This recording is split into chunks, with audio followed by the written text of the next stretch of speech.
Some shows talk about one team. Other shows barely talk sports. This show will talk Packers, Brewers, and Bucks every day. Every day. It's Wisconsin Sports Daily with Steve Sparky Pfeiffer, served up by Wendy's on the Wisconsin Sports Radio Network. Download the Wendy's app today.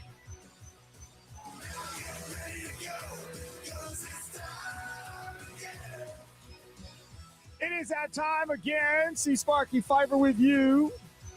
Our guy Charlie Usen over there, other side of the glass. How are we doing here on a football Friday as we get ready for Packers and Broncos coming up? It's going to be fun to see what this looks like on Sunday afternoon. That second game on the Green Bay Football postgame show, powered by the Potawatomi Sportsbook, coming up on Sunday immediately following that game. Tommy Wirtz and myself looking forward to that. Powered by Lakeland University. I say the Potawatomi Sportsbook. Powered by Lakeland University. So I'm happy to say that I don't plan on leaving my house tomorrow. I don't plan on leaving my house Sunday until it's time to come in here to work. It is, at least in the southeastern portion of the state, it's supposed to be in the negatives as far as temperature-wise, and my kid has asthma, and it does not play well with cold weather, so that now gives me the out to go, good, I don't have to go anywhere then. We're just going to stay home, and we're not going to do anything. He pre-bowled, and it's not doing anything tomorrow. We're just chilling inside, and away we go. I'm assuming you are working at the bar, Charlie. I am not. I am going on a bar crawl, which is going to be way too cold. That's right. So hopefully I get, lubricated enough that the cold doesn't bother me at all, right? Yeah, I guess. Just make sure you Uber your way home. Oh, yes. Yes. Make sure. Is your girl going or just you? She is. We got matching ugly sweaters for it. So that'll be fun. What is on the ugly sweater? It's a sloth. Like the animal, it's like, and it's really ugly, man. So I'll wear it tomorrow for Wisconsin Sports Weekend so everybody can see it. Yeah. Stream it live. Our show stream live on X and on YouTube at WI Sports Radio. Coming up today, a guest-packed show. Why? It's a football Friday. We're always guest-heavy on football Fridays. Ryan Wood, Packers beat writer for the Green Bay Press-Gazette, joins us coming up at 3 o'clock. Mike Evans, morning show host on The Fan in Denver. He'll join us coming up at 3:20. Then we, of course, have Charlie Sounds of the Day. We'll hear from Jeff Hafley at 4 o'clock. Joe Bartel, Fantasy Football Friday from RotoWire Fantasy Sports at 4:20. Follow the money with our guy, Austin Herdenia, Potawatomi Sportsbook manager. He will be coming on at 4:40 like he is every Friday, and he'll tell us, where the money is essentially being bet on the games this weekend in the National Football League. I have been screwing around with this camera since we got on, and I cannot get it right. There you go. This is the problem with being short. Well, I mean, Thunder isn't like 6'5" or anything, but he's taller than me, so then you got to screw around. I've also taught you how to do it without touching it. Just put your hand by your face, make it blue, and then you can make it green again where it's in the spot.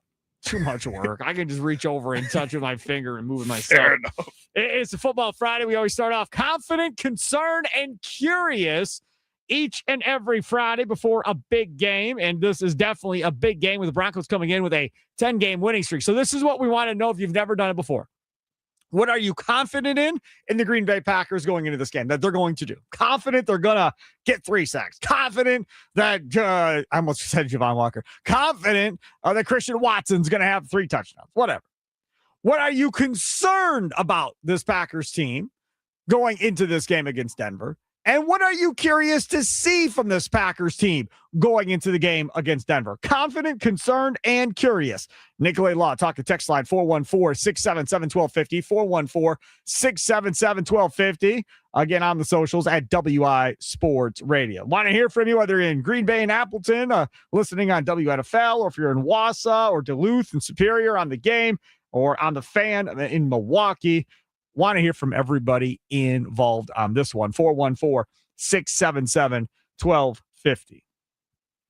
So I look at this game, and the Denver Broncos tend to play some man defense, and that normally has been good for the Green Bay Packers whenever they have seen things like that in the past. Normally, one Jordan Love will tend to struggle against that too high shell and keeping everybody in front of you and so forth. That's normally where we have problems because he wants to chunk the ball down the field, and that takes away those deep passes, keeps everything in front. That does not appear to be how Vance Joseph likes to play defense in Denver. Now, does that mean he can change his mind and change it up against this Packers offense? Absolutely, he can change it up against this Packers offense. Sure can. I don't think he will. I think it's going to be just like he plays every week until the Packers prove that they can own that secondary. And once that happens, then he'll be forced to make a move. So I think I'm going to go into this one saying that I'm confident that Jordan Love's going to throw for 250 yards in this game. I'm not going to say 300 or nothing like that. I'm going to say 250 yards through the air for Jordan Love and this Packers offense. And that is for really two reasons. Number one, if Josh Jacobs isn't going to play, and I haven't heard the official update today, but I have a feeling Josh Jacobs isn't going to play. Yes, Charlie? I mean, Matt LaFleur says that he is practicing today, if you would like to hear that real quick. That helps. He'll be out there. He'll be out there in a limited capacity. We'll see how he's feeling. Just talking to him, it sounds like he's feeling pretty good, so we'll see how he responds to the practice. Yeah, that's good. I really want to see if he actually plays. Because, again, I think you can justify it at this point of him not playing and knowing that you have the Bears coming up next. I think you can really justify it that way. I wanted to hear from Josh Jacobs. We still don't have that Josh Jacobs sound? No, still don't have it. Okay. But that's the thing is if you hear Josh Jacobs talk yesterday, he talks about the idea that it stiffened up and he had some issues in that last game against the Bears. And they did an MRI on Monday and it showed nothing. It looks like he's good, but he's got a bunch of swelling and so forth. Not good. It's just there's nothing about that's good. Because if there's swelling, something's wrong. I understand. I'm not a doctor. I don't look at MRIs for a living, whatever. But if there's swelling on a body part, something's not right. So now we're asking you to play through it. I mean, if you go back to Bakhtiari when he had his knee surgeries and all of his stuff, I mean, he was getting lots of fluid drain from his knee on a consistent basis, time after time after time. And that was a big, big issue with Bakhtiari. Now, I'm not saying Josh Jacobs is going down that path where this is going to be potentially a career ender or whatever else with this knee that he has an issue with. But still, you're trying to get him to the finish line. You're trying to get him through the postseason and the Super Bowl. That's where you're trying to go to. So if missing a Denver game versus missing a Bears game is something that in your mind you can do and get away with, we asked yesterday in this segment, can you win without Josh Jacobs? A lot of people love them some Emmanuel Wilson. Hey, you can't had like 128 yards last time he had a chance to start, so he'll be fine. Oh, okay, but this Denver defense is legit. Like, this is top end. And this Packers offense is different, right? You have a rookie at right guard, which from a run blocking standpoint is good. From a pass blocking standpoint, I'm concerned about. So we'll see what that looks like too going into this thing. And then Banks at left guard has been okay, I guess. But I'm still not overly confident there. So not confident in either guard when it comes to pass protecting. Rasheed Walker has had his issues as well.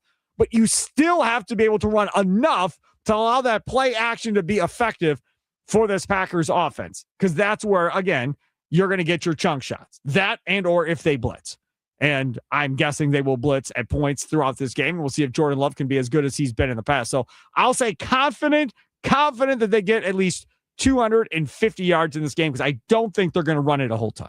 I don't think so either. Here is Josh Jacobs discussing his injury status. How are you feeling, and you think you can be ready for Sunday? I'm still taking it day by day right now. I feel a lot better today than I did yesterday. Same thing I've been battling with the last couple of weeks, so we'll see how it goes. Do you think you re-aggravated it, or is it just kind of rest? Yes, I definitely didn't get hit on it last game. I did get hit on it in Detroit. But I think it's one of those things where just running or standing too long, it kind of just swelling and things like that. It gets a little stiff on me. But besides that, yeah, that's really it. What's the biggest hurdle right now? Just the range of motion. Whenever you get, swelling in your joints and everything like that, it just gets really stiff. Yeah, that's really the only thing. I came out clean pretty much last week. Didn't get hit on it or anything like that. But it kind of bloomed up on me a little bit. So, yeah, they just been letting me, work through that. So do they have to go in and just do another scan just to make sure, or are they pretty confident? Yeah, and I already got a scan. Everything structurally was fine. It's just the fluid. That was the first you got Anything since the first scan or just the No, I got another scan and it's just the fluid. Yeah. this week? Monday. Yeah. Are you planning to play Sunday? But I can hold you back at this point. I mean, I always plan to play. I mean, they gotta kind of tell me I can't play for me not to play. So I mean, for me, that's where my head is at. But I'm also realistically just day to day right now. So he's playing. That's what it sounds like. We know what the heck that means. They're gonna strap his leg down into a brace, figure something out, get him on the field. You tell me, hey man, I'm playing. They're gonna have to force me not to play. Well, then you're good to play. In Matt LaFleur's system, yeah. He lets whoever wants to play go out there and play and says, well, that's what happens when they get hurt again. That's what happens every time. What do you want me to tell them? I'm not going to tell them, no, they're grown men. I'm go out there and play, man.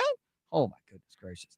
Okay, so I changed that. He's probably going to play. I can't imagine he'll be all that effective necessarily in this thing. That still doesn't change my mindset, though, that they're probably still not going to be running the ball that much. I think this may look more like the Lions game, where they're going to let Jordan Love wing it a little bit. Even the Lions game only threw 25 times. I think you could see Jordan Love throw it over 30 times in this football game and really be aggressive against this man-to-man defense, especially if they tend to blitz at any point along the way. So that's what I'm confident in, over 250. What say you, Charlie Usen? I'm confident that the Green Bay Packers will not score 27 points in this game, but that it won't matter. I think they'll still end up winning this game against the Denver Broncos. But this is a situation where it feels like both these teams are amazing at what the other team is amazing at defending or doing on the opposite side of the ball. Like, they are exact, complete counterparts to each other, and it should make for a really fun game. But at the same time, I think that's also going to lead to a game that's going to be like a 20-13 type of score, maybe even less than that. The situation where the Green Bay Packers so far this season have struggled when they haven't been able to get to that kind of like 24, 27 point range. I think this is a situation where they step up and get out of that kind of struggle and win a game that low scoring, that close. I don't know. Maybe I'm wrong. Go look up over there. Denver's pass defense. I'm pretty sure it's bottom third of the NFL. I don't think they're going to shut down this Packers offense. I don't. And what you're saying is, you know, if it's 20-13, 17-12, 17-10, 17-13, I still think this team is going to score 27, 30 points somewhere in that area against this Denver defense. The other thing that we're not talking about is Bo Nix and his ability to turn over the football. So there is also that too when we start talking about that Denver offense. You know, this Packers defense has not gotten the ball away from opposing offenses on a consistent basis all year long. So that's another way I think, Charlie, you get to be 27, 30 points in this game. Bo Nix turns it over once or twice, gives this Packers offense a short field. That's a couple of quick, easy scores versus having to drive the ball 80 yards down the field every time they touch the football. All right, Broncos rush defense, top 3, top 5 in the NFL. Where do they rank against the pass? Number 9 in total yards. The Packers are number 7 in total yards. So they're not that far behind. In pass defense? Yep. Really? Yep. They've only given up so far this season 2,500 yards, 2,509 to be exact, where the Packers have given up 2,415. So only about 100 more yards than the Packers have given up this season. Really? Mm-hmm. Huh. That's really good. I swore I looked at that. I wonder what I clicked on when I saw that the other day here. Let's see. Yeah, I guess so. Yeah, you're right. And if you look at, let's see here. Oh no, that's total defense. That's not passing defense. I don't want that. I want passing defense here. Let me do that. Yards per game.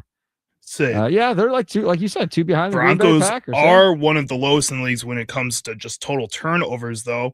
Looks like they only have 10 total turnovers on the season for that squad, which is by far one of the worst in the league. But again, we talk about sacks. 55 sacks on the year for the Broncos. The Packers have only 33. Mm-hmm. And the Packers also only have 12 turnovers on the season themselves, so they're not much better than the Broncos in that category either on the defensive side of the ball. Good stuff. So I'm not going to change my mind because I think they take advantage of man-to-man defense. If Vance Joseph, is stubborn, and I think he will be, I think the Packers take advantage of that. What are you concerned about going into this game, Charlie Usen? I think what I'm concerned about in this game, after 2 straight weeks of them being so successful in the pass game and just having that consistency in the pass game, that this could be a game where you have players on that Broncos defense that I think are going to be primed for turnovers, that Jordan Love has 2+ turnovers in this game.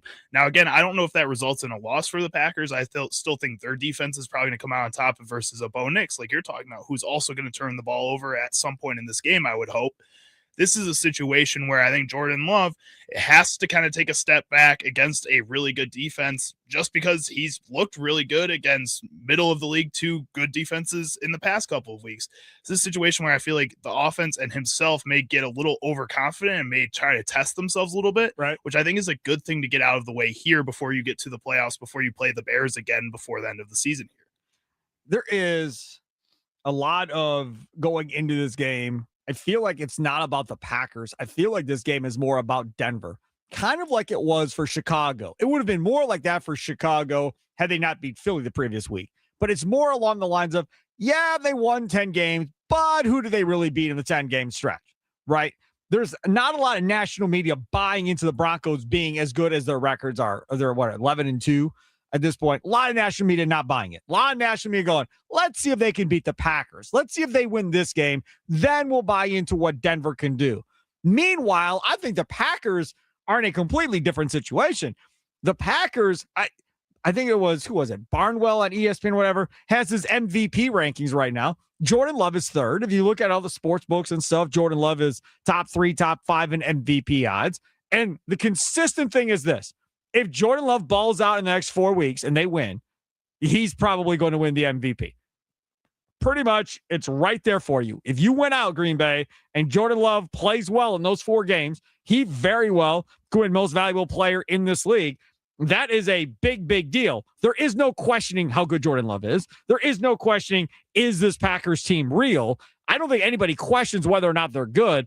I think now it's about, can Jordan Love win MVP and how much of a role can this Packers team be on going into the playoffs? Well, and I think if Jordan Love does win MVP, that also leads then, what is the ceiling of him in this offense for this team? I mean, there's so many questions that just get added on to those old questions. This is so much fun to watch this Packers team. It's kind of weird that the concern for both of us is really kind of end up being a good thing for this team, no matter what. That's a great spot to be in. Pro Football Focus, Jordan Love by depth this season of his passes. Great on deep passes, 4th in the NFL, 95.3. Great on intermediate throws, 1st in the NFL, 92.5. Great on short passes, 84.8, 1st in the NFL. That's pretty good. I don't think it's debatable. I mean, dude can play, man. Dude absolutely can play without question. I got Nicolay Law talk and text line here, 414-677-1250 from Ziggy. I'm confident that I will drink several old fashions at the bowling alley to get through this game. I'm concerned that Jordan will spend half the game on his back. Broncos lead the NFL in sacks. I'm curious if the officials will overcorrect and call a pile of holds. That's Ziggy. I hope so. I hope they call like 6 holding penalties against Micah Parsons. Now, their left tackle is legit. The left tackle for Denver is legit. Garrett Bowles, yeah, he's legit, right? So you're going to have to move him around. Maybe you don't get home against the left tackle as much. Micah Parsons is pretty damn good too, though, right? So we'll see how good Garrett Bowles really is at the end of the day. But I want to see that. That's a great point by Ziggy. How will the referees react to the conversation that goes along with this? I got another one coming in here from the 353. Where is that? Where is 353 area code? Sparky, in reference to Josh Jacobs, I get swelling between my legs once in a great while, and that's fantastic. Ha, ha, ha, talking about his girl. By the way, that's why I picked up Eugene Wilson in fantasy on Tuesday. I think this is the game to rest Jacobs since it's an AFC matchup. That's low T in Pewaukee. I think you can justify that if you're LaFleur and Gutekunst by sitting Jacobs. But again, look at the Bears. They were the 1 seed last week, and now they're the 7 on 1 loss. Like, it is that type of a deal where it could flip, and all of a sudden, a loss to Denver could be the reason why you missed the playoffs potentially. It could be. 353 is southwestern Wisconsin, apparently, right. Around Madison area. 353. So, thank you for joining the 608 was Madison. They both are, it says, according to Google, according to Wikipedia, I guess. So, all right, good deal. When looking at this Green Bay Packers team, I think my curious was kind of going with Ziggy in that we're talking about are they going to overcorrect the penalties? Not just Micah Parsons, but just in general with this game. I think that last week on national television, you saw how blatant it was favored for the Chicago Bears. I don't know if the NFL really wants that to show through for a second straight week against another really young and up-and-coming team that they should want to be upholding too as well. I think they did that against the Chicago Bears, and that was kind of frustrating. When I head over to the dugout chat, our guy, Rain of C over there, says, maybe Rashawn, no production, Gary shows up to help our pass rush out. I think that's my real curious going into this week, is to see how Jeff Hafley changes up this defense in order to create a more creative pass rush to get more of these guys going more consistently. I'm curious to see if they bring the damn house on Bo Nix. That's what I'm curious to see. Let me see that. Let's see what this young dude does when you bring the house against him, right? Show him a bunch of different looks. See if you can confuse Bo Nix. The one thing we do know is he has the ability to get out and move and run. So that leads me to believe that he will probably not bring a ton of pressure on Bo Nix early in this game. What is Bo Nix against the blitz this year? That'd be another nice thing to look up. Because, again, Jeff Hafley is a guy, every time this Packers team plays somebody that can run, what happens? Super conservative. And then if he decides he's going to get aggressive and blitz, it's in the second half of games, normally in the fourth quarter of the games, when he starts to take chances. But for the most part, he's just going to say, you know what? We're not going to let you run. You beat us with your arm, and we'll live with it if that's what happens. That's normally how this whole thing ends up playing out. Let's go to Tim in Fredonia. You're next on Wisconsin Sports Daily, served up by Wendy's with me, Steve Sparky Pfeiffer. Tim, nice to see you out at the toy drive, man. Thanks for your donation. Appreciate it. Oh, no problem, man. We're going to make it bigger and better next year. So, awesome. So, Spark, I got to disagree with you here. I don't think there's any reason or any justifiable reason you can sit. I don't care if Jacobs is 75%. You get out there, you play, man. Because if the Packers win out, like you said, there's a good chance they get the number one seed, and then you get your bye. You know what I'm saying? You win out, you go 14 or 13-3-1, 17 games. Now there's a probably 80% chance you get because the Rams are probably going to lose one more. They got some tough games coming up, and now you're sitting really, really well, and you got the one seed then. So there is no time to sit people at this stage of the season. And number two, Sparky, about the Jeff Hafley thing, I would think he'd want to do the opposite. I know your trend was probably right on. He started blitzing and throwing things at him in the fourth quarter with quarterbacks who could run. But why don't you do it early? See where you stand. If they have a little success, maybe you get him one on a corner blitz and Nixon comes in there and gets a strip sack, fumble, whatever. Try it once, success, then pick your spots and go from there. What I'm saying, Steve, this is the type of season where you can't go to your tendencies anymore, dude. You got to be different. I mean, every team's got you scouted for 13 weeks now, dude. Yeah, but you got to understand. Change it up a little bit. I understand. I'm with you on changing it up a little bit, but these coaches also know how they got to this point with success. They're on a 10-game winning streak in Denver. They're going to continue to do what they do best and probably not get too out of the box. Will they from time to time? Sure. And Green Bay, same thing, right? I mean, they're also going to be who they are. Now, it's a little bit different for Green Bay because they haven't been healthy at wide receiver, and now they finally are. So now you're going to start to see some more of this Jaden Reed stuff on offense that maybe Denver hasn't seen necessarily this year yet, and so forth. You'll start to see that. Defensively, Hafley's been pretty much doing most of the same stuff all year. I'm with you. I'd love to see that changeup come early in this game and throw Bo Nix off. Tim, thanks for calling. You can join us on the Nicolay Law Talk and text line as well, 414-677-1250. All right, did you find Bo Nix against the blitz? Bo Nix against the blitz so far this season has a 64% completion percentage, 900 yards, 7 touchdowns to 2 interceptions. Pretty good. Comparatively, Jordan Love is at 62.5% with 1,163 yards, 12 touchdowns to 1 interception. So he's just electric. Bo Nix doesn't suck. I mean, but my point is he doesn't suck against the blitz. So that is another reason, looking at those numbers, that he probably doesn't blitz early and keeps rushing 4 or 5 guys. And let's see if Bo Nix can beat him. I mean, Bo Nix, when he's not blitzed, 62% completion percentage, 2,054 yards, 12 touchdowns to 7 interceptions. He's not blitzing. Don't blitz him. There you go. That took care of the curious. You don't got to worry about that. You do not have to worry about that. Back to the Nicolay Law Talk and text line. Dominic in Hales Corners. Thanks, Sparky. Went 5 for 6 on Prize Picks. The one I missed, Bucky Irving, more than LOL. And that was the one I said I wasn't sure about, Sparky. But I played the flex play, Dominic. I got the Baker Mayfield one. right? I missed on Bucky, but I got one left on Shedeur Sanders coming up against Chicago on Sunday. So I can still cash. Dominic, I don't know if you played flex or not. If you didn't play flex, then you lost. I'm sorry. I apologize. But I always play flex because I've never – how many times have we been perfect? Not much. Like twice, maybe. Maybe in the last year and a half, maybe twice. But when we play the flex play, we normally win because normally we're good for missing one, right? Instead of screwing that all up, we try to roll. But I appreciate it. Hopefully you use the code Sparky when you use that Prize Picks app. So confident, concerned, and curious. I'll tell you something else I'm kind of curious to see in this football game by the Green Bay Packers. That is, when we talk about this tight end position, them getting like 7 targets in this last game, will that continue to be how they use the tight ends? Will they continue to throw to Fitzpatrick and Wiley and Musgrave? Or was that a one-game thing and now you won't see them as active this week against Denver?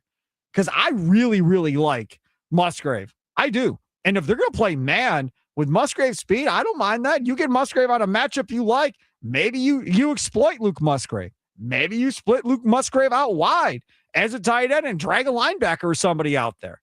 I like man-to-man against Luke Musgrave. He's got some speed. He might be able to run away from somebody and get some separation, and then we're off to the races. Because then he doesn't have to break a tackle if you hit him in stride. To say if he doesn't fall to the ground at some point running away. Yeah, be so negative, man. Dominic in Hale's Corners responded, go big or go home. Well, it looks like you're going home. I'm sorry. I do feel bad about that. I do.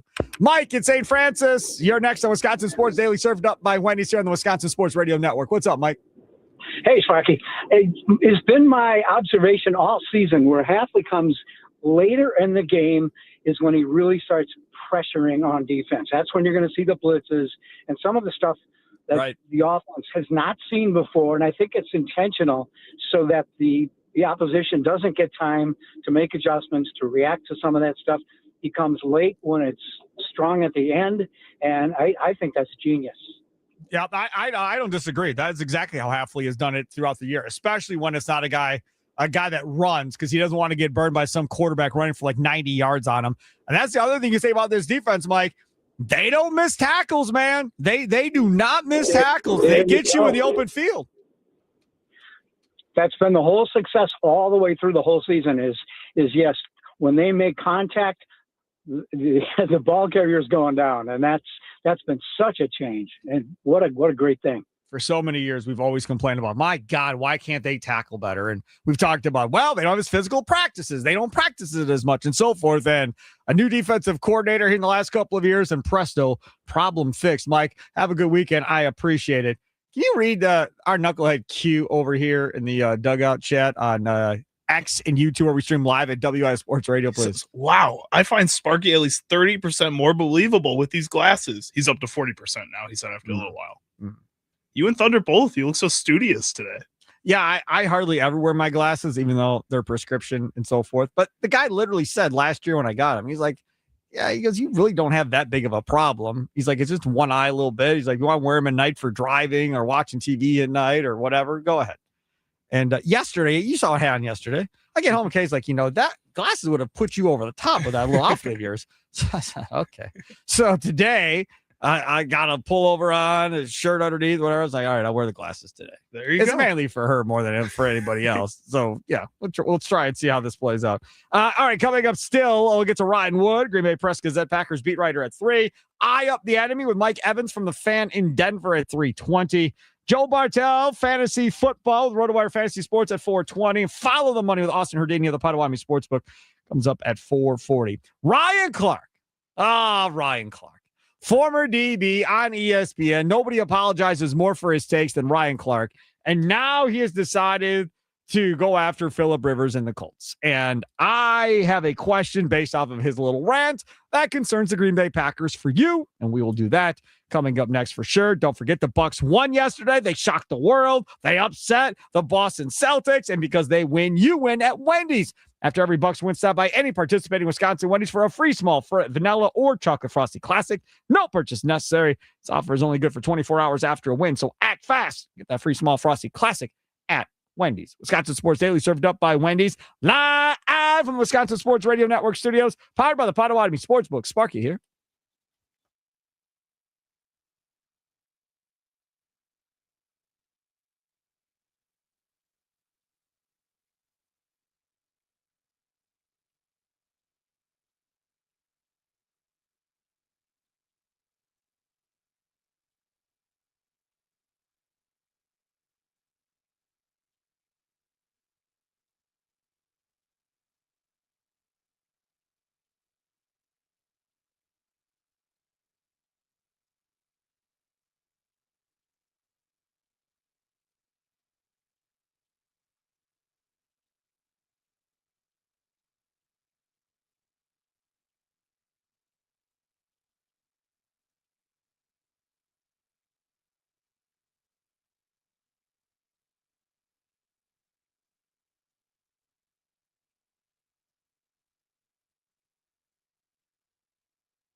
Don't mind all the music. Charlie and I are trying to just communicate with each other, and I get confused easily, and we're doing math. That makes it even worse, and it's just a problem. It all started because Low T and Pewaukee texted back in on the Nicolay Law Tonka text line, which is always open for you, 414-677-1250. Says, I hope it's a game time decision with Josh Jacobs because if the Bears get upset against the Browns in the noontime slot, resting Jacobs takes on a new light. And I was like, oh, that's a good point. Charlie was like, what's a good point? So then him and I started talking like in the last 60 to 90 seconds of the spot break, going back and forth. And it's like, okay, well, if Cleveland upsets Chicago, and let's hope that happens because Shedeur, that means plays well, and I get my prize picks lined up, that would be good.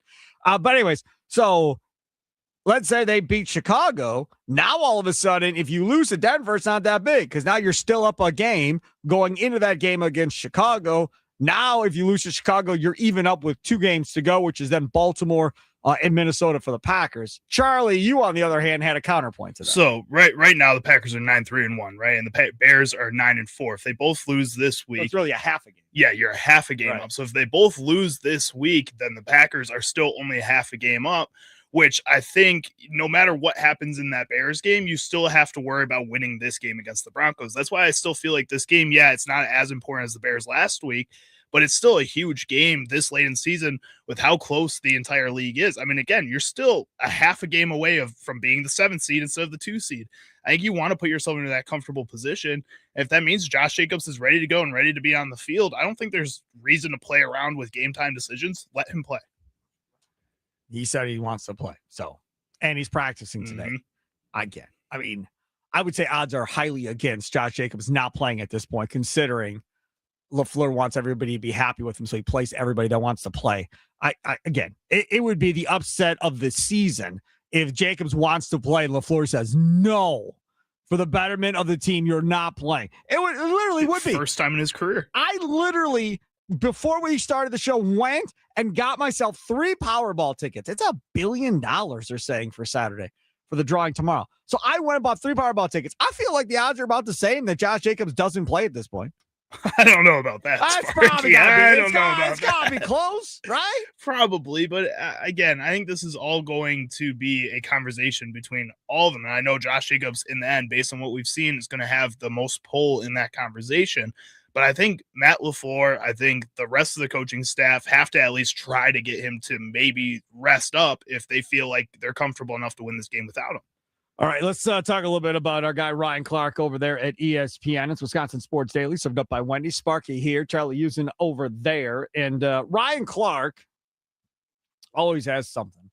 This is from First Take. Now, as you know, Phillip Rivers, age 44, hasn't played for several years in the National Football League, is coming out of retirement, and he was just he's on the Hall of Fame ballot. So now that clock is going to start over. He's going to wait another 5 years. But anyways, so he suited back up and had his practice, and Steichen was just like, oh, yeah, this is great. Like, this is really great. Shane Steichen is even happier than I think he thought he was going to be. But again, like I've said before, he knows the offense because they've been talking about the offense every week for like the last couple of years because Rivers was running the Colts offense, Steichen's offense, because Steichen was his quarterback's coach with the Chargers. So these guys have been boys forever. He was running that for his high school team in Alabama. So he knows the offense. There ain't be no question about that. The question to me is going to be, when you're that long out of the league and you're older, will the speed of the game be too much for him? That's what I want to see. I'm not questioning mental sharpness as far as knowing where to go with the ball. I don't question that. I don't question arm strength. I don't question that either. Mobility, yeah, he's not going to move all that well. He's going to be a sitting duck.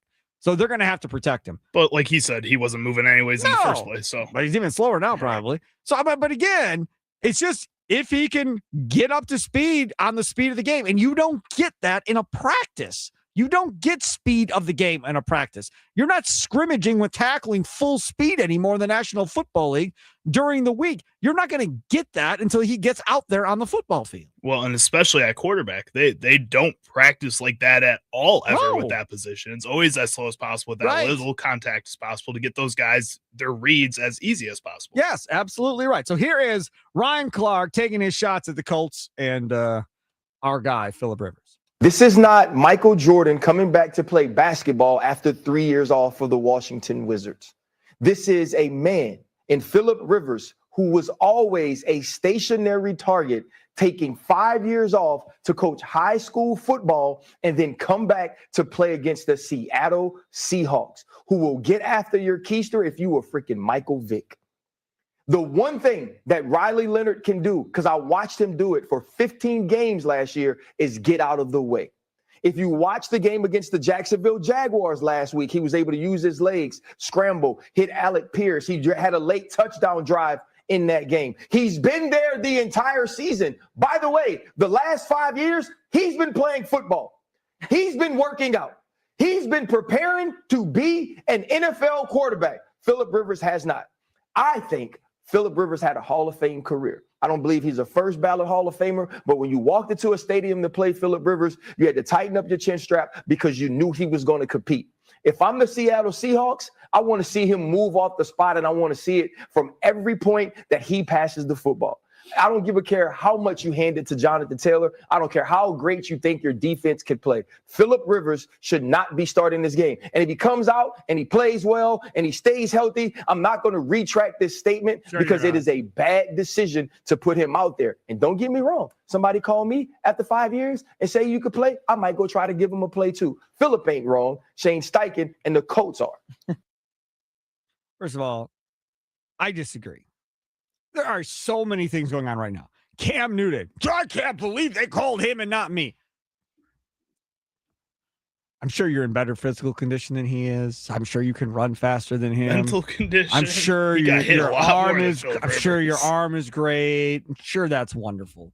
But again, Phillip Rivers is here because he knows the offense, because he mentors Riley Leonard in the offseason and through college. He knows Riley Leonard, who is the guy now that is supposed to be the guy, providing he can get healthy, to play. So it's an extension of the coaching staff. I don't know if they think Phillip Rivers can start the rest of the way out. Maybe they do. But the one thing Steichen knows is he's not going to make dumb decisions.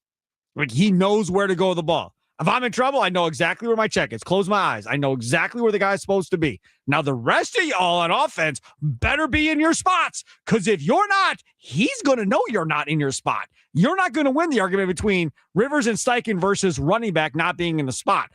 Rivers and Steichen about the wide receiver not running the correct depth. All that goes out the window because he's going to expect it to be picture perfect, and it has to be if he has problems moving, Charlie. Everybody's got to be in their spot. But at the same time with Steichen, if Phillip Rivers goes for even one play in this game and just decides to chuck it downfield randomly like old gunslinger Phillip Rivers used to, take him out of the game, man. He can't be in the game anymore. What if he hits it? I mean, I don't – well, okay. What if he hits it? I find it highly unlikely he hits it against the Seattle Seahawks defense. That's kind of my thought process with He's it. He's got to take shots. He cannot not take shots. I mean, yeah, if he hits it, you can be excited about it, but maybe Alec Pierce for 30? I mean, hey. It might also be like Matt LaFleur, where he's like, yeah, I don't really want him to do that again. It was awesome that one play, but let's not let it happen again. I don't know, man. I'm very intrigued because it could be completely embarrassing and it could be a disaster. Or he could ball out and everybody's like, oh, damn. Hey, somebody call me Brett. Get Brett on the phone. Because we were talking about this. I promise you, Brett Favre, you give him a ball right now, he'd come out there and throw 40, 50 yards. Easy. First time. Boop.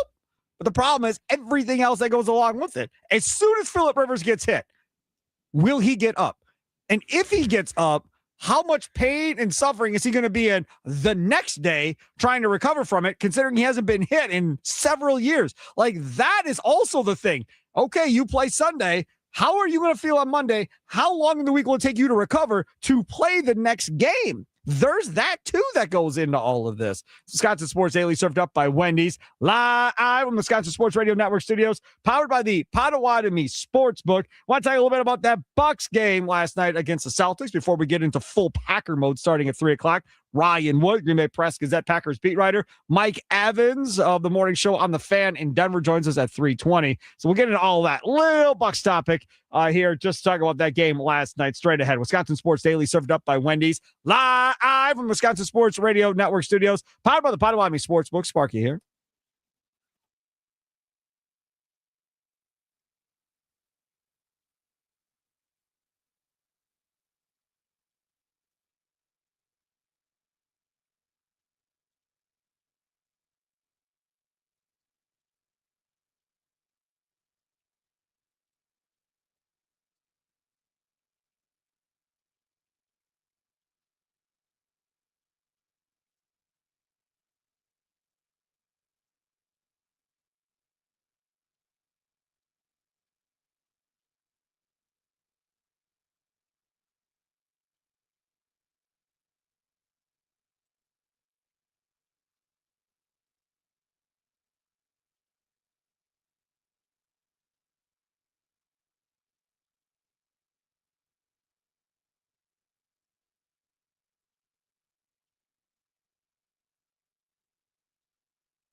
Kuzma could spin. Good hook.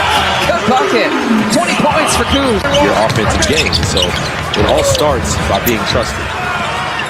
Kuz with the corner shot. What a game he's having. 23 points. Necessary adjustments. There was enough success in that first half as Kuz gets downhill again. I'm telling you what, man, Kyle Kuzma ball in last night. Bucks get the win, 116 to 101 over the Boston Celtics. It's Wisconsin Sports Daily, served up by Wendy, C. Sparky Pfeiffer, Charlie Usen over there. I will tell you, I said they had to shoot 55% from three. That's what I said yesterday. The only way they're being Boston, they got to shoot at least 55% from three.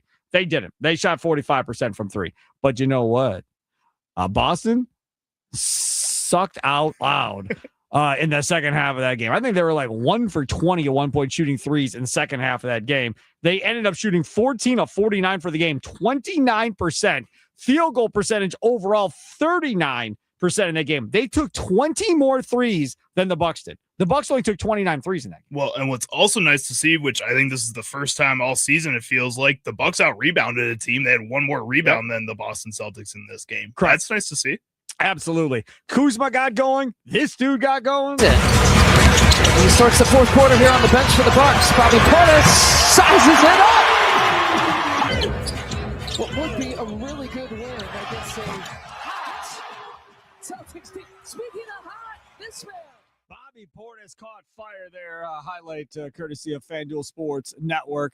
Lisa Byington, Wes Matthews on the call last night. And you look at Kuzma and Bobby Portis. Bobby Portis last night did his thing in that game. 27 points, 10 boards, 5 of 6 from 3, 11 of 13 from the field. Kuzma, 13 of 17 from the field for 31 points, 6 boards, and 3 turnovers. Porter Jr. Had 18 points, 10 boards, 13 assists, and a triple-double for KPJ in that game. Ryan Rollins, not so good. 10 points on 4 of 10 shooting, 13 for Gary Trent Jr., and they get the job done at the end of the day. I loved a couple of different things. One of the things I loved in that game was when Bobby Portis got going, Kevin Porter Jr. said, we're just going to keep feeding him the ball. We're just going to keep feeding him the ball. Why not? And that, well, a lot of times that does not happen. I'm just saying, when Giannis is out there, a lot of times that'll just stop because Giannis will get his shots and you'll go away from that guy. In that game last night, they continue to feed him. Kuzma and Portis, both good. Kevin Porter Jr., good. Rollins has struggled here the last couple of games. Got to get him going again. But very, very impressive game and a little luck involved, too, against the Boston Celtics. Up next, Ryan Wood, Green Bay Press Gazette, Packers beat writer. Will join us on Wisconsin Sports Daily, served up by Wendy's, live from the Wisconsin Sports Radio Network studios, powered by the Potawatomi Sportsbook. Sparky with you.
Some shows talk about one team. Other shows barely talk sports. This show will talk Packers, Brewers, and Bucks every day. Every day. It's Wisconsin Sports Daily with Steve Sparky Pfeiffer, served up by Wendy's on the Wisconsin Sports Radio Network. Download the Wendy's app today.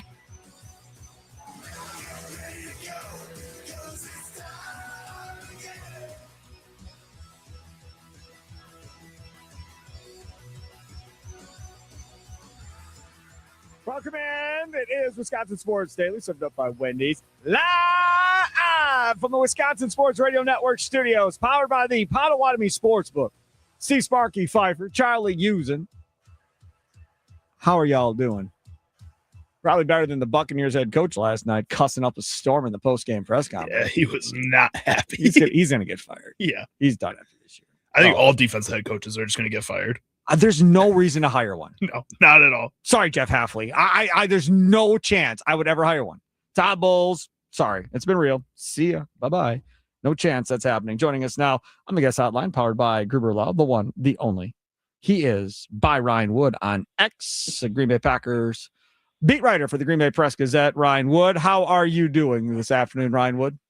I'm good. So there's never a situation, a scenario in which you could see hiring a defensive head coach. Not one. Never for the 0 rest out of 100. Never for the rest of my life would I ever hire a defensive head coach. No chance whatsoever. You want to know why? Because if I need a quarterback, and more than likely if you're taking over a head coaching job, you probably need a quarterback. I do not want my head coach or my offensive coordinator / play caller, C. Ben Johnson, leaving to go somewhere else, and then I have to figure out how to get that quarterback in the same rhythm that I had. If Matt LaFleur is my head coach and Jordan Love is my quarterback, unless things go completely sideways, those two together can be together their entire career for the most part. See Andy Reid and Patrick Mahomes. I almost entirely agree with you. Can I pitch you one potential scenario? Okay. What if you are the New York Giants? What if you firmly believe institutionally, organizationally, that Jackson Dart is the dude, that you've got the guy? What if you look at that defensive front you've got in New York, and you're thinking, boy, we got Jackson Dart. We got Malik Neighbors coming back at some point. If we can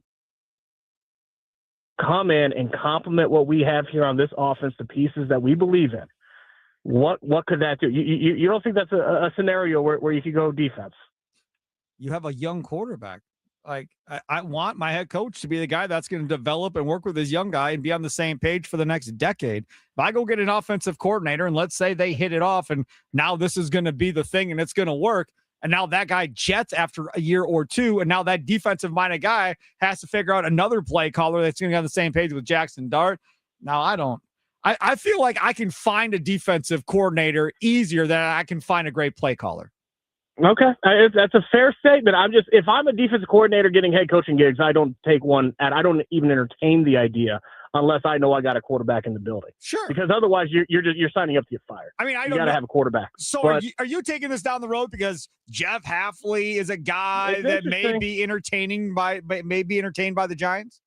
It's interesting, isn't it? To me, if I'm Jeff Hafley, if your team doesn't have a quarterback, I'm staying right here in Green Bay where I got Micah Parsons, where I'm going to be a name for the next few seasons, few carousels, and I'm waiting. Hey, Ben Johnson did this. It worked out pretty well for him. I know he's an offensive guy, but he waited until he found a place where he felt like there was a quarterback in place that he could grow with and gave him a fighting chance. If I'm a defensive guy, that's even more important. And absolutely. Now, the reason why it's interesting, though, New York Giants, if they feel if Jackson Dart is that guy, that could be an attractive destination for a defensive guy. I think that's going to be a very interesting situation. I'm not saying Jeff Hafley's the next coach of the New York Giants. It'd be very surprising if he didn't get an interview. I'm not saying he's going to win the interview. I'm not saying he's losing the interview either. But that would be a very interesting situation. If he takes that job, I would like him to take Stenavich with him. I want McDaniel to get fired in Miami, and I want McDaniel to be the play caller for LaFleur. That would be my scenario. You're 0 for 2 on that. Yeah, I don't think McDaniel's getting fired, and I don't think Stenavich is going anywhere. Well, I agree with you that I am 0 for 2, and that probably will not happen. But if we're throwing out scenarios that I would like, that would be a scenario that I would be appreciative of. Ryan Wood of the Green Bay Press-Gazette, Packers beat writer. Follow him on X at @ByRyanWood, live streaming on X and YouTube as well at WI Sports Radio here on Wisconsin Sports Daily, served up by Wendy's. All right, so we heard Josh Jacobs. Josh Jacobs talking like, hey, man, I want to play, man. They're going to have to tell me no because I want to get out there and I want to play. Well, previous experience tells us that if anybody wants to play, Matt LaFleur will let him play. If the doctor says, hey, you can't do any worse, go ahead. So I'm guessing I'm going to expect him to play, especially now knowing that he practiced today. What's your expectation? Well, I get the broader point, but let's zero in here on Josh Jacobs. We also heard Matt LaFleur say today, according to Josh Jacobs, he's feeling pretty good. And if Josh Jacobs is feeling pretty good, now they got to see how he feels Saturday coming out of this practice. But if he's feeling pretty good, is there any doubt that Josh Jacobs is playing? No. If he's feeling pretty good, I'd be shocked if he didn't play. And I said all week, I'd be surprised if he didn't play, even with him not practicing, which only makes sense because if you got a bulky knee, you don't need more practice reps with Josh Jacobs. I know he likes them. You don't need them. This, to me, is a very different conversation than a few weeks ago, Minnesota Vikings week, where if you sit Josh Jacobs and go with Emmanuel Wilson, that shouldn't be sacrificing the week against the Vikings at home. You should still be able to win that game easily, and they did. And it was prescient that they got a week off for Josh Jacobs going into that short week against Detroit. This is very different. This is the number 2 rush defense. Say all you want about the Broncos pass rush, which is on pace to set every record. This is number 2 rush defense in the NFL. This might be the best defensive front, at least the size of the Houston Texans, in the NFL. Emmanuel Wilson, he's a fine backup running back. This is a week you need Josh Jacobs, and it's a very important week because if you lose this game and the Bears win in Cleveland, you're going to Chicago next week with the NFC North flip, needed to win that game to get back ahead. What happens if Cleveland beats the Bears and they say Jacobs is a game-time decision? Does that sway you at all if Cleveland upsets the Bears? I would be very surprised if they didn't base the totality of the decision on how Josh Jacobs' knee is feeling. If it is good to play, then he will be active. Well, it's not going to be good to play. He's got fluid in it, doesn't he? So he's going to have a bad knee either way. Yes, but is it bad enough that he cannot play, or can he play? That is going to be the decision. It is a medical decision. It'll be in close consultation with the training staff, the medical staff. And I don't think any other game sways that needle one way or the other. It comes down to the knee and how fit it is to play. Ryan, this Packer wide receiving core finally put together the way everybody wants it to be. One of the talking points earlier this week was the limited action of Romeo Doubs in doing anything whatsoever. Dontavian Wicks, I literally texted you at halftime and said, hey, man, is he hurt? Is he playing? What is going on with Dontavian Wicks? And then obviously we have the Matthew Golden situation too. I mean, Romeo Doubs is a free agent after this year. So, I mean, long-term, if this isn't going to work out or whatever the case may be, no big deal. You have more than enough wide receivers to cover. But I am a little bit surprised that Watson comes back, Reed comes back, and Doubs just kind of goes away that quickly in this whole thing. I thought even with those two guys out there playing that he would still have a significant role because him and Jordan Love seem to always be on the same page. Yeah, I'm not so sure I'm surprised. I've been saying all season, what surprised me early in the year, the NFL is a competitive situation. You got to get the ball most often to your best players. That is offensive football. It is that simple. Yeah. And it just seemed like, they're year 3, year 4, and with this young core that's now starting to be on the very back end of their rookie contracts, it's not like they've been here for 5 minutes. These guys have all had years to develop, and no one person develops the same. They're all on different paths here, and it's been some time. And it just seemed like they were preoccupied early in the season with trying to feed all the mouths, keep everyone happy, at times maybe at the expense of a competitive situation. That sure seems to be gone. They are, just look at the targets. They're giving the ball most often to their best players. Yep. It makes sense in how the pieces all fit together. Christian Watson is take the top off the defense guy. You're going to one high single safety back deep against him. They're going to check it down to a slant and good luck catching him. That's what he's going to do. And then Jaden Reed in his first game back is to stay on schedule with jet sweeps, with short out routes, stay on schedule down in distance. it's not like Christian Watson can't do the intermediate and Jaden Reed can't make big plays. Those both happen too. But with the two of them, you have a presence in the passing game on every level of the field. Where's Romeo Dobbs' presence? What part of the field does he own? I'm still waiting to see it 4 years in. He's had great games here. He had a great game wild card in Dallas. I'm not saying he could have great games again, but week in and week out, I'm thinking Christian Watson. I know what he does. I'm thinking Jaden Reed. I know what he does. I don't have that same answer with Romeo Dobbs. Okay, let me throw this out at you. So every quarterback normally, college, high school, pro, whatever, every quarterback normally has that guy that he feels most comfortable, that safety valve, that if it's a zone, he'll figure out a way to get open inside of that zone and get you a 5-yard gain or whatever the case may be. I kind of feel like Tucker Kraft was kind of doing that a little bit. I feel like Romeo Dobbs has kind of been that guy for Jordan Love as well. So he can't even fill that type of role, even if it's not, running 15-yard routes or anything like that. I'm not saying he can't, but what I am saying is I think we're seeing Christian Watson and Jaden Reed also do that. Yeah. Go back to Christian Watson's long touchdown, 51-yarder in Detroit. They had mirrored verticals, one right vertical, one left vertical. Do you know who was the left vertical?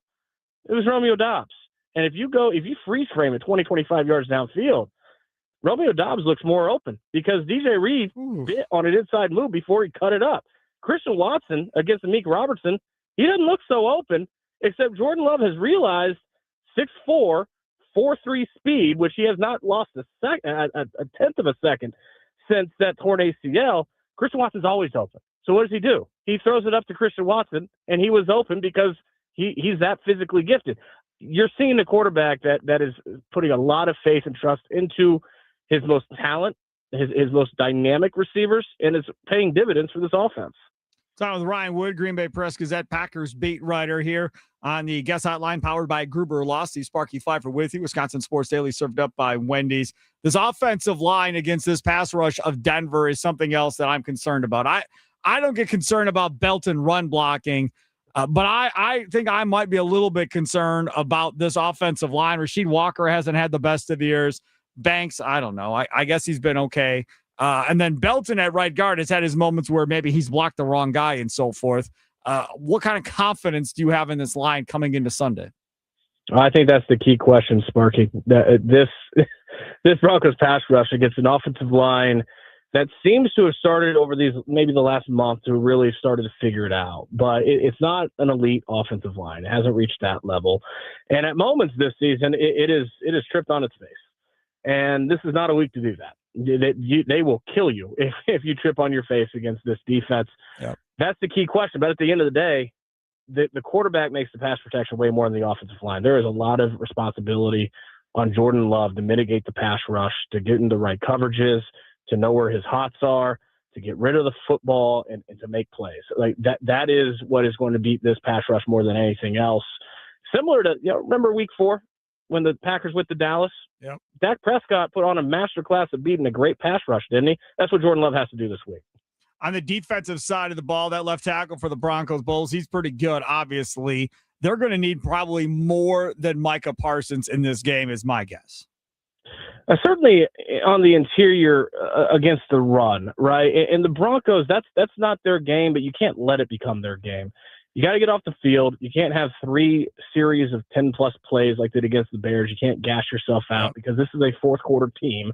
I haven't verified Matt LaFleur. He's been saying all week 9 of their 11 wins have been fourth-quarter comebacks. Whatever the number is, that's what they do. I mean, go back to that win that they had at home against the Giants. They had no business winning that game.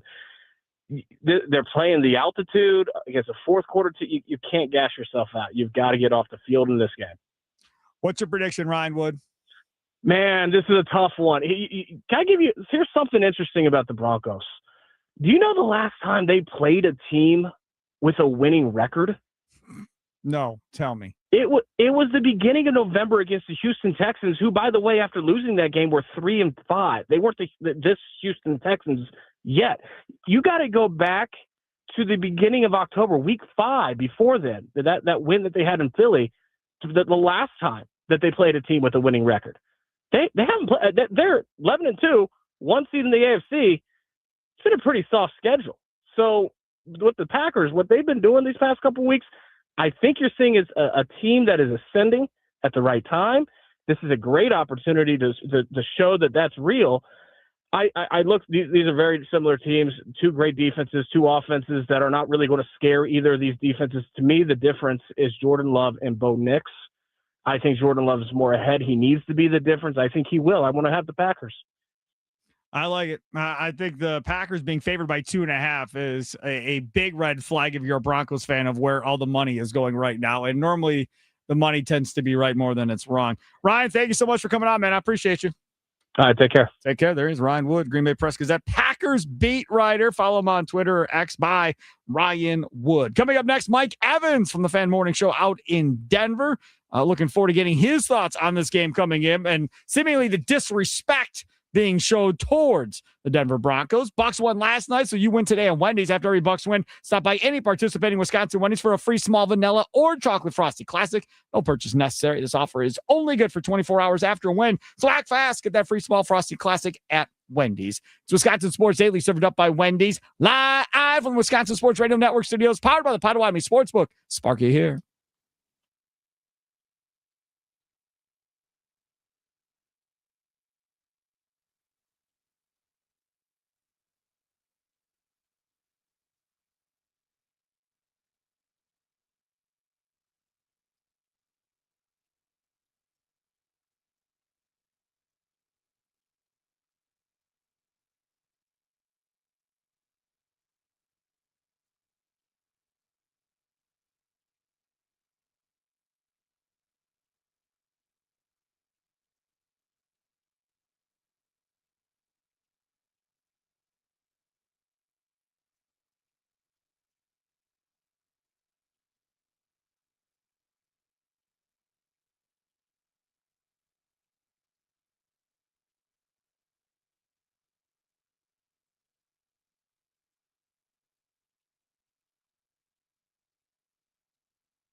Welcome in to Wisconsin Sports Daily, served up by Wendy. Sparky here.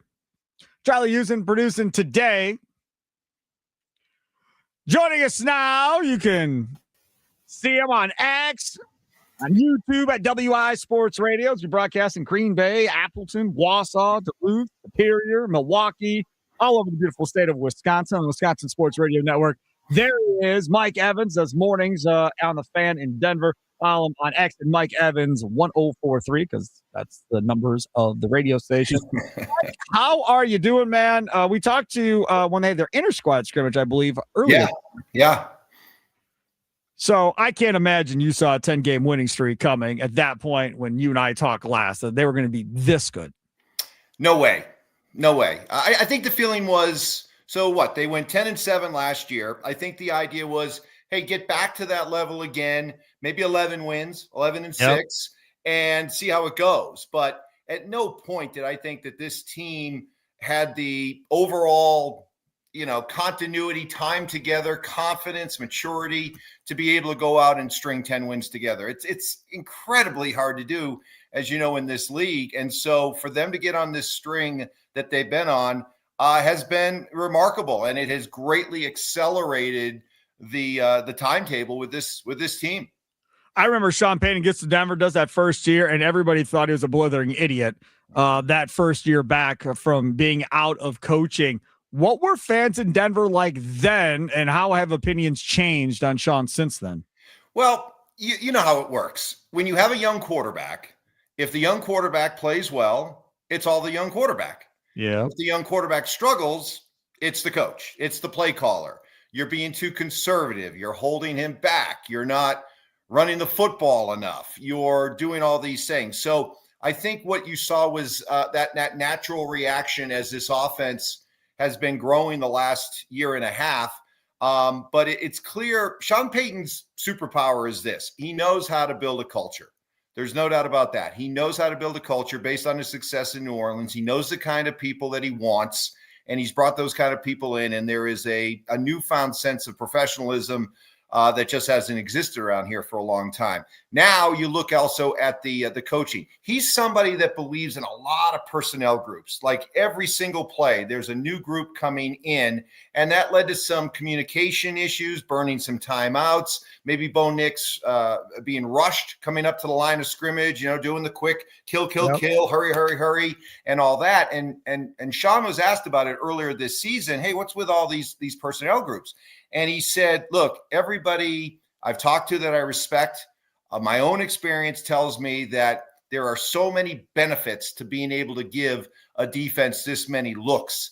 And so while basically what he says is we're microwaving this thing, and it may be a little bit rough at times, but I feel so positive, so confident about what the end results will look like and the benefits that will come with it. We're going to push through. And these last 3 weeks, it looks like that vision is starting to come to fruition. Mike, talk about Bo Nix for a second. We have a segment we do, first segment of the show every Football Friday, confident, concerned, curious, right? What are you most confident in with the Packers this week? And then concerned, then curious. And we were talking about Bo Nix and what we know of Jeff Hafley in this Packers defense. If it's somebody that can get out and run and is a threat, he's not going to blitz. He's not going to do anything crazy. He's going to see if that guy can beat him with his arm. If it shows like, okay, this could be a problem, then once we get to the second half, middle to late third quarter, early fourth, then he'll start bringing the exotic blitzes and start showing this guy something different. We looked up his numbers against the blitz. I was surprised. Bo Nix he's pretty good against the blitz. It's when he's not getting blitzed that maybe leads to the turnovers. What has been the struggle with him so far this year? So the biggest thing for him has been understanding that there's nothing wrong with a 6-yard completion.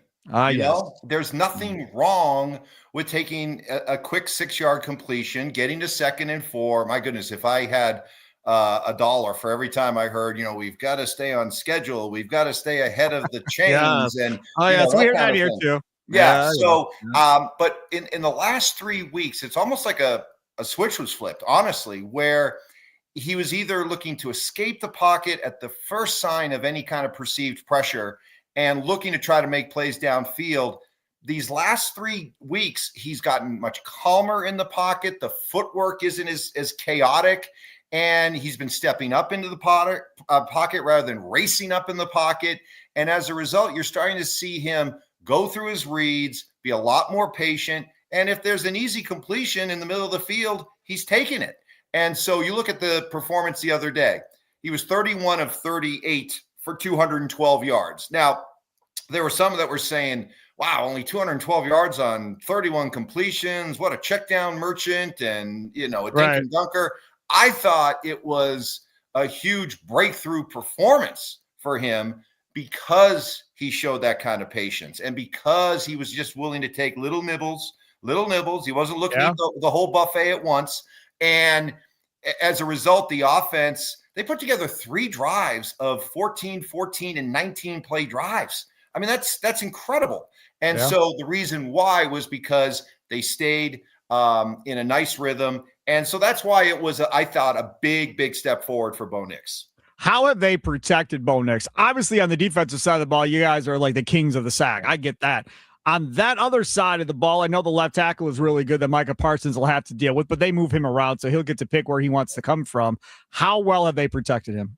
Sean Payton said the other day that the quickest way to improve a football team is through special teams and your offensive line. The best way to become competitive is to do that. And if you go back and look at his first moves, when he took over, he immediately went out and signed Ben Powers at left guard and Mike McGlinchey at right tackle. They had a player here before in Quinn Miners that they really liked at right guard. They re-upped with him. They have poured a lot of resources into their offensive line, and you see the benefit of it. It really is a strong offensive line. And so to go along with that, he brought in one of his guys from New Orleans and Will Lutz at the expense of your guy, Brandon McManus. There was some grumbling around here about that because McManus was very popular, but Lutz has been nails. So if you look at those two areas, and especially Sean Payton, for all the talk about being an offensive guru and mastermind, this guy is very old school. He comes from the Bill Parcells coaching tree, where the idea is you build your football team from the inside out, offensive line, defensive line. And if you look at this team, those are clearly two strengths of this team. I think everybody would agree with that, except the special teams part. The Packers haven't had good special teams in 20 or 30 years. Probably since Desmond Howard is probably the last time they had good special teams in Green Bay. Mike Evans, 104.3 The Fan, joining us here on Wisconsin Sports Daily, served up by Wendy's and the guest hotline powered by Gruber Law. Okay, let's talk about that defense a little bit here. They like to play man with Vance Joseph, and I understand that. The Packers have had really good success against man defense, especially Jordan Love here in the last 3-4 weeks or so. Could you see them bailing on that and playing more zone than they normally do? Or is Joseph a guy that says, hey, man, this God is here, we're going to continue to play? So we were having this discussion the other day about comparing the Broncos defense to Houston's defense. And the guy I work with, Mark Schlereth, said the thing that they do differently, Houston is like, we play man, but this is what we do. And we don't really deviate from it. And if you can beat us, you can beat us. The Broncos are a little bit different in that Vance Joseph really is a defensive coordinator. He is somebody who will give you multiple looks, a lot of different variations, blitzes coming from different angles, and but it is all really backed up by man-to-man. So the difference is that you'll still see probably, at least at the start, until maybe Jordan Love just says he's playing so well that you have to deviate from it. But I would think at the beginning you're going to continue to see the man-to-man. They have such a luxury with a guy like Patrick Surtain, who can just take away one side of the field, take away one guy, and really allow you to deploy your defense in other ways. So I would think probably still going to see a lot of man, which I know the stats favor Jordan Love, but understand that with Vance Joseph, the defensive coordinator, it's not going to be the same look every time. I want to focus in on Surtain. Forgive me, I haven't watched a lot of Broncos games this year. Is he traveling with the best receiver on the other team, or is he staying on one side? He travels a lot more this year. And so much so that the other day, depending on the situation, he was lined up on Brock Bowers in the slot. Oh, wow. So they will move him around in part because they like the development of some of their other corners. Riley Moss Pay attention to number 21 over there. He's smiling, folks. If you can't hear it on through the radio, he's smiling on Riley Moss. We call him the White Shadow. Look it up, Lord. Look it up, kids. Look it up, kids. I know Great what TV it is. show. Yeah. Anyway, he's a unique corner in that statistically, he has been tremendous. Like, there's a very low completion percentage against him. He's really good.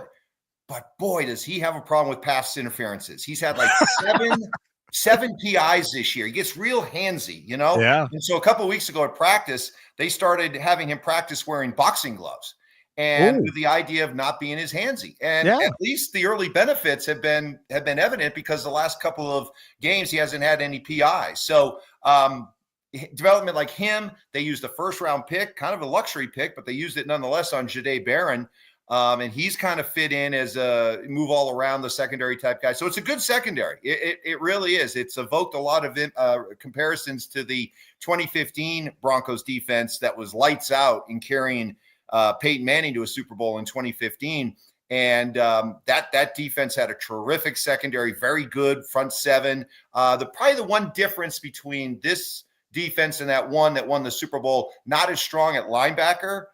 Dre Greenlaw's been brought in. He's improved that, but slight difference, slight weakness, if you will, at that spot. Mike Evans, 143, the Fan in Denver, our guest. Prediction time. I'm pretty sure I know you're going to take Denver, but I'll ask you anyhow. What's your prediction for this one? Well, it is weird to me that here's a team that has won 10 in a row, is undefeated at home, and has done everything that they've done, and they were a home underdog. Yes. Really, and not only are they a home underdog, but if you remember, the line on this game opened at 1.5 and quickly jumped to 2.5. And so it stayed that way all week. I just got to go with the Broncos. I told you. Yeah, I know Mike Evans, baby. Yeah. You ain't going against the Broncos. And here's my theory. Let me turn the tables and ask you. I just wonder. I'm not saying that Green Bay is going to be flat for this, but I just wonder when you're this late in the season and you are just all about your division and you've just come off 3 games against your division. You got another one next week, I think, at Chicago at Chicago, Saturday night. And then tucked in the middle of this is a road trip to Denver for a non-conference game. I just kind of wonder if the mindset, if the focus is as sharp for a game like this as it would be if you were playing somebody in your own division. So, I'll come back at you with my theory on this. I feel like this game for Denver is kind of like it was for Chicago a little bit, where, you're winning games, but you really haven't beaten anybody. You need to beat to somebody to prove that you're actually here. Now, the Bears beat Philly the week previous, so that took some of that away. I feel like the narrative going into this game is more about Denver needing to beat somebody to kind of justify what their record is at this point, and there's not as many people talking about the Packers coming into this game. Yeah, I think definitely the external conversation is exactly right about the Broncos. Who have they beaten? I think you can say the same thing about New England. We're paying close attention to New England because of the race for the number 1 seed there. Who have they beaten? And so there is a lot of that. Hey, look, Sean Payton, just like to say he shocked people and stunned people and raised eyebrows back before the season when he said, I've coached 6 teams before that I thought were Super Bowl caliber teams. This is number 7. We're like, how the heck can you make that kind of a comment? But he's been saying that to his team throughout. And man, they are drinking what he is serving. And so at this point, I don't think the team feels as much as we got to go beat a team like the Packers to prove that they're legit. I think they will definitely play up the underdog part of it. But I think this is a team that already believes we're exactly where we should be. This is who we are. And there's no reason why we can't go win a Super Bowl. I think it's going to be a great game either way coming up on Sunday afternoon in Denver. Mike Evans, thank you so much for coming on, man. I appreciate it. Anytime. You betcha. Take care. There he is, Mike Evans. Again, you look at that guy. He works with Stokely, Schlereth. Man, that is a couple former players having been there and done that. And you're the guy that didn't play. And you can get your hands full sometimes in that deal. You've been there. I know. You've been there, done that. But I'm just saying, you get your hands full a little bit sometimes in those conversations when you're the odd guy out. Follow Mike on X and Mike Evans 1043. Coming up, Charlie Sounds of the Day. Don't forget, Bucks.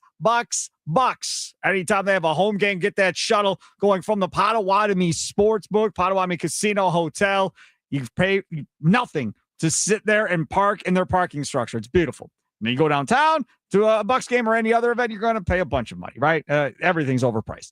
Now, you go to Potawatomi Casino Hotel, you park your car, go inside. Now, I know. What's the catch? Okay, fine. There's a catch. The catch is you have to make a same-day game wager at the Potawatomi Sportsbook. When you make it, ask for the bracelet so you can get on the shuttle. Or you can just make a purchase at the Potawatomi Sportsbook kitchen at the Potawatomi Sportsbook. And again, ask for your bracelet when you do that. That's it. That's all there is to it. Not that hard. Hour and 15 minutes before tip-off, that's when the shuttles start going back and forth. Starting in the third quarter, that's when the shuttles start going back and forth the other way back to the Potawatomi Casino and Hotel. Make sure to check it out today. For more information, go to Potawatomi.com. It's Wisconsin Sports Daily, served up by Wendy's, live from the Wisconsin Sports Radio Network studios, powered by the Potawatomi Sportsbook. Charlie, sounds of the day, next.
It's Wisconsin Sports Daily, served up by Wendy's.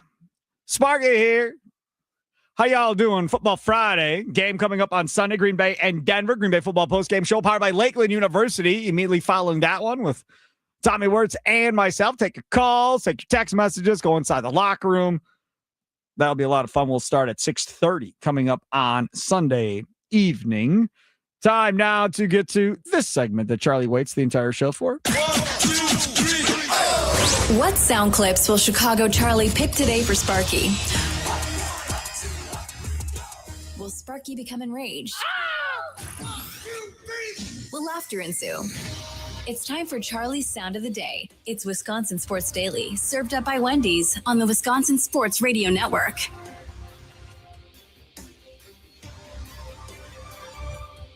All right, Charlie using top 3 picks brought to you by Prize Picks. Tell you about Prize Picks in just a little bit. Ran into a listener last night at the grocery store, Tony in Oak Creek.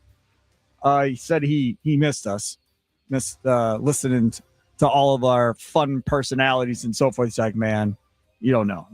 This is just awesome having y'all back. I say, hey, I appreciate it. Tell your friends, tell your family members. I don't care where you're listening. You could be listening in Wausau, Duluth, Superior, Green Bay, Appleton, Southeastern Wisconsin. I don't care where you're listening. You could be online listening in Ohio. Tell other people listening to us online in Ohio. Tell everybody you know. Not enough people know we're live yet. So that would be great if you could spread the word for everybody here at the Wisconsin Sports Radio Network. All right, Charlie, where we go? All right, so Sparky decided to hijack my sound of the day a little bit today. The first 2 Friday. clips. You normally don't try and get me mad on Friday. No, not normally. I don't right. think I will with my last one either that I chose myself. But the first 2 were Sparky choices. It was John Cena, and WWE superstar over there who's about to wrestle in his last match ever tomorrow night. Supposedly, he made it seem pretty serious that it's going to be his last match. Wrestle till they're 70. Wasn't Sting damn near 70 still wrestling? These guys don't stop at his age. Stop. He'll be back. Go ahead. Here is John Cena discussing his experience with WWE films and why he wasn't really into it and into the form of acting then. I did The Marine as a young 20-something superstar who went from going from city to city with audiences and arenas chanting your name and going bonkers. While I was in Australia filming The Marine, all I thought about was wrestling. So my passion wasn't in it. I was uninvested. And in doing so, I was also unprofessional, which made me unreliable. Then I kept doing movies, and the reason I did The Marine and did 12 Rounds and did all these movies was a business model. WWE Films was supposed to make us movie stars so more people go through the turnstiles, which means more noise and more excitement, and we needed that at that point. I didn't do movies because I wanted to do the craft. I did movies to sell more tickets. So something's going to suffer. Yes, we might sell more tickets, but the movies are going to suffer because I wish I was in Nassau Coliseum or Rosemont Horizon, not on a movie set, twiddling my thumbs, waiting for them to blow something up. My mind was elsewhere. I wasn't present. God bless John Cena for being old enough to shout out Rosemont Horizon in Illinois. That is, I saw a WrestleMania at Rosemont Horizon years and years and years ago, but it's not the United Center. It was like the United Center like 100 years ago. But anyways, this is the thing. It's brilliant by Vincent McMahon because he did it with The Rock. He did it with Stone Cold. He did it with John Cena.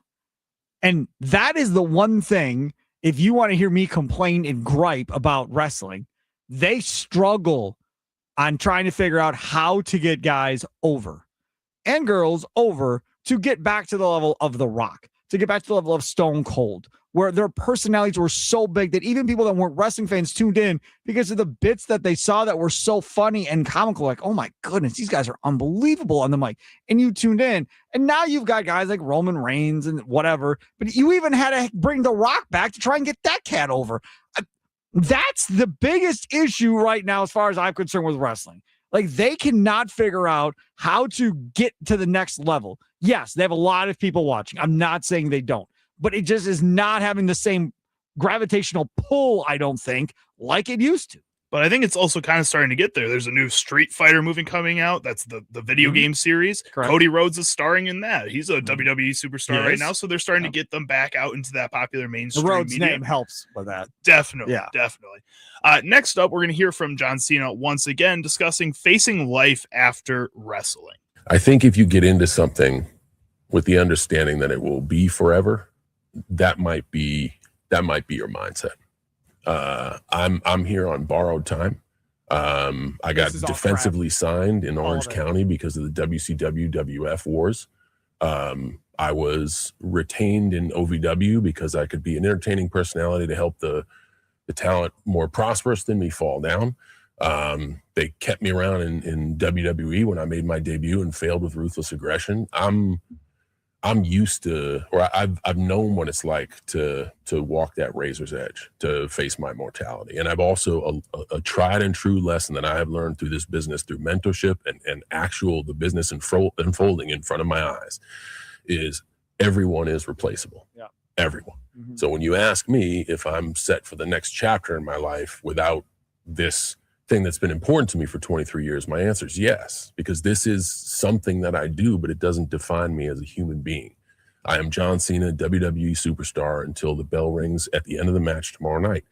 And then my role changes, but I'm still alive. I can still find curiosity in life. I can still hopefully aspire to do good things and earn a good life and feel fulfilled. He's naive. I don't know what else to say. He doesn't know. Listen, I cannot emphasize this enough, man. When you go talk to any former baseball player, big league baseball player, NFL player, hell, Charlie, talk to Charlie. You walk away and you're done playing college football. You're never, ever going to find the rush of going onto the field or those moments in the locker room and that type of stuff. Like, there's only that. Now take that and magnify that by about a billion, gajillion of what Cena has gone through. Walking into stadiums with thousands and thousands of people chanting your name and all of this. That adrenaline rush that comes with all of that. That's is where the struggle is when you have professional athletes transitioning back into just doing something. That is why a lot of former professional athletes hop back into being a TV analyst for Fox in the NFL, or being a studio analyst, or all these former NBA players, right? Because they still want to be involved and talked about their careers and everything else and still be in the spotlight. The hard part is not being in the spotlight anymore, not having people talking about you, not being able to find anything that matches that adrenaline rush. That is where the issue will lie for him, for Hogan, for everybody else that's gone through this. They all have to face the same thing. Are some better than others? Absolutely.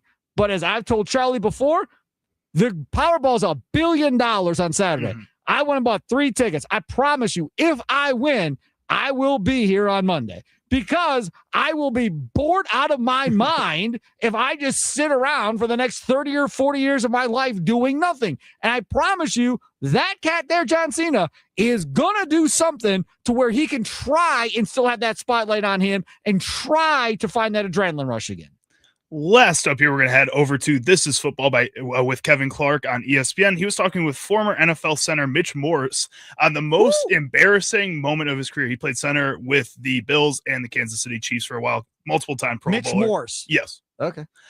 He talked about his most embarrassing moment of his career in 2023 with the Buffalo Bills. I was feeling a little under the weather, so I got 2 IVs, and they called ringer bags, so it's extra salt. And I'm in a play action pass in the 4th quarter, and I just deuce my pants quickly and violently. And I just run off the field, and they somehow know. And I go into the concussion tent, and I've had a bunch of concussions in my career, so my family's like freaking out. And then I come out, play a game later, and they called it a wardrobe malfunction. So if you ever see something that says a wardrobe malfunction on a report about a medical thing, that's someone who deuced their pants. How often does this happen, Mitch? Not to you, but how often do guys deuce their pants? I would say, man, I think my last year in Buffalo, we had 5 guys deuce their pants, maybe 3 or 4. What? man, the Holy Spirit just takes over sometimes. And it was crazy. Of course, it was diabolically embarrassing, but it's the nature of the beast. 5 guys poop themselves. Is that what he just did? on his one team, apparently. Yeah. Just on the Bills? Man, we've had 100 guys on this station. I've never heard any former player tell me that's a thing in the NFL. I think you got to ask each of them now. Did you ever experience that in college? No, not that I know of, but I will say when you wore darker pants, like when you were younger, your coaches would be like, if it's raining, if it's a little muddy, pee them if you have to go to the bathroom every once in a while. I've heard that, but I've never heard the other thing. No, never that. Coming up next, Green and Gold update. My guy, Jeff Halfley. We've got to hear from him. Fantasy Football Friday at 4:20 with Joe Bartel. Follow the money with Austin Herdenia at 4:40. It's Wisconsin Sports Daily, served up by Wendy's. Sparky with you.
Some shows talk about one team. Other shows barely talk sports. This show will talk Packers, Brewers, and Bucks every day. Every day. It's Wisconsin Sports Daily with Steve Sparky Pfeiffer, served up by Wendy's on the Wisconsin Sports Radio Network. Download the Wendy's app today.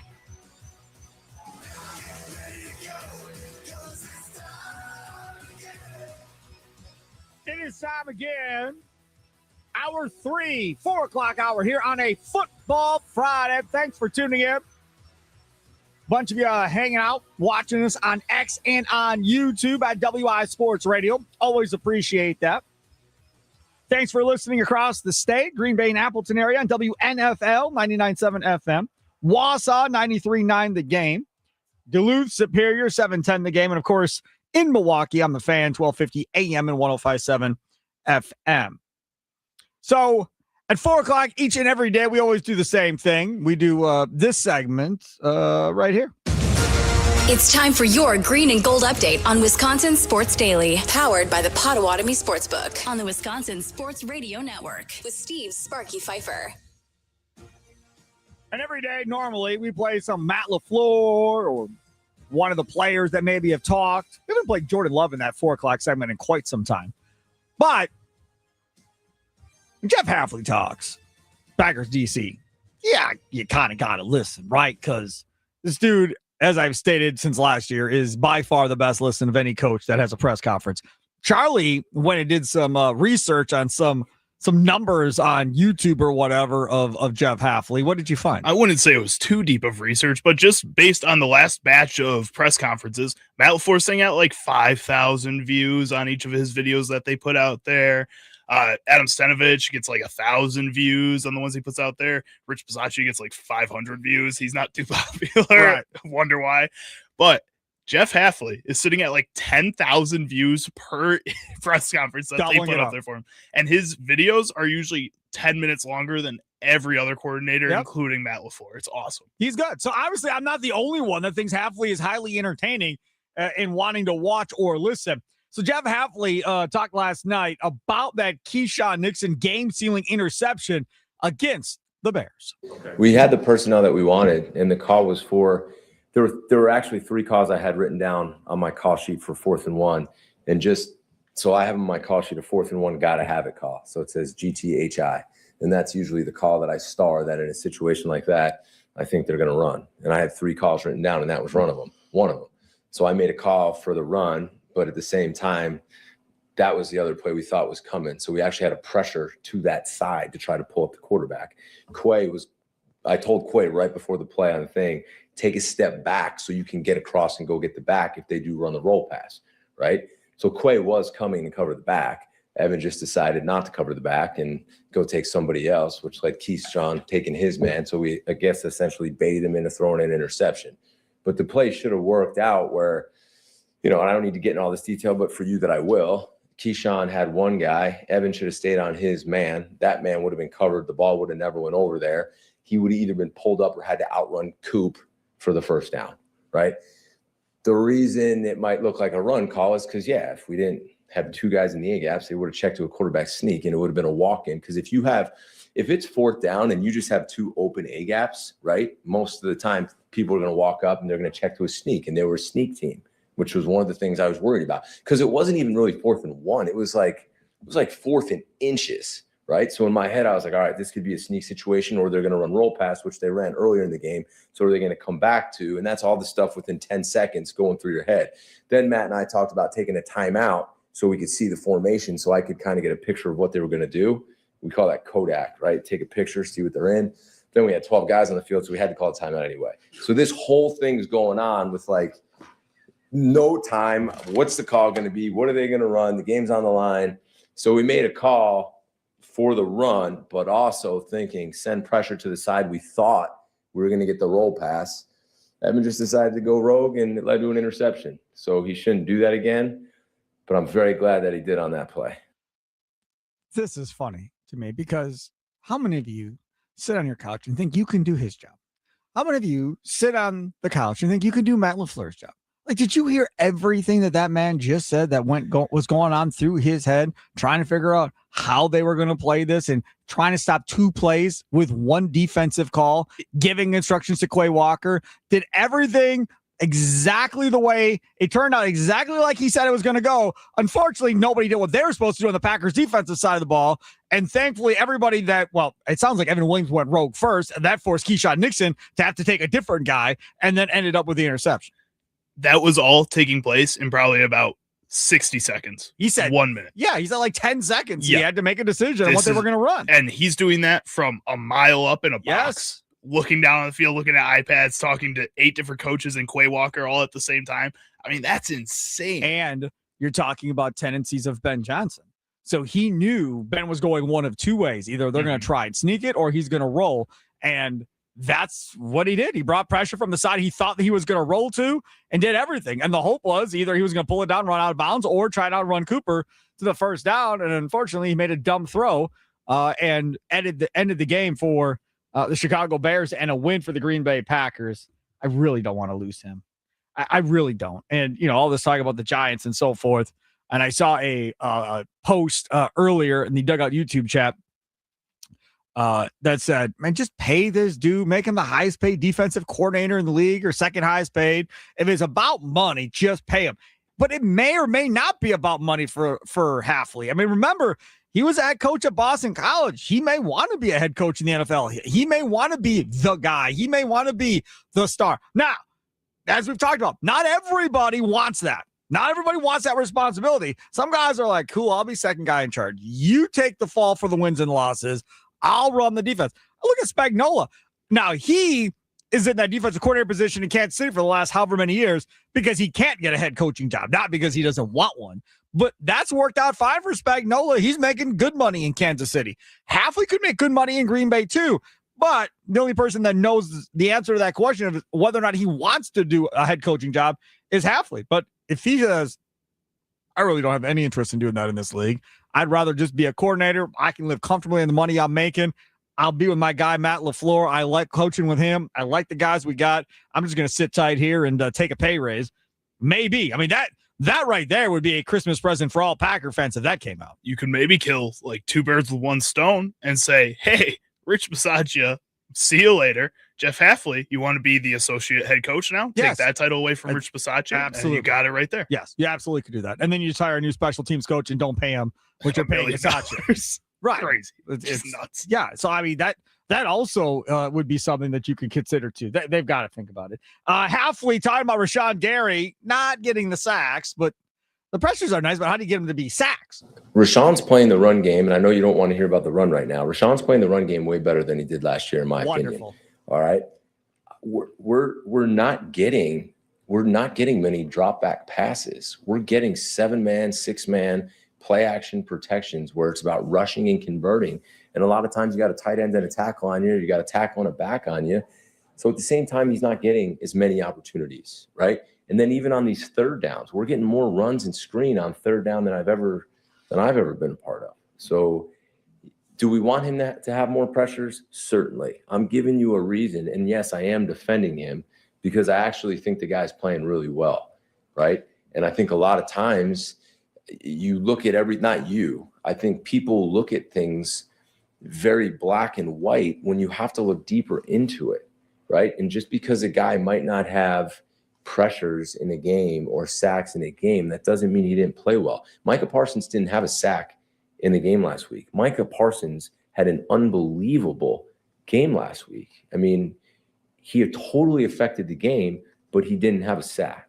So if you're going to be results-based, then you can call it what you want. But if you want to look deep and look at the whole process and how he truly affected every play, he had a really good game. If hopefully we'll get a chance to get in a game where the ball's going up in the air and there's a lot more drop back passes and he'll have more opportunities to rush. That was the most coach speak I've heard. This is the thing. I get with hey, he's better against the run. Great.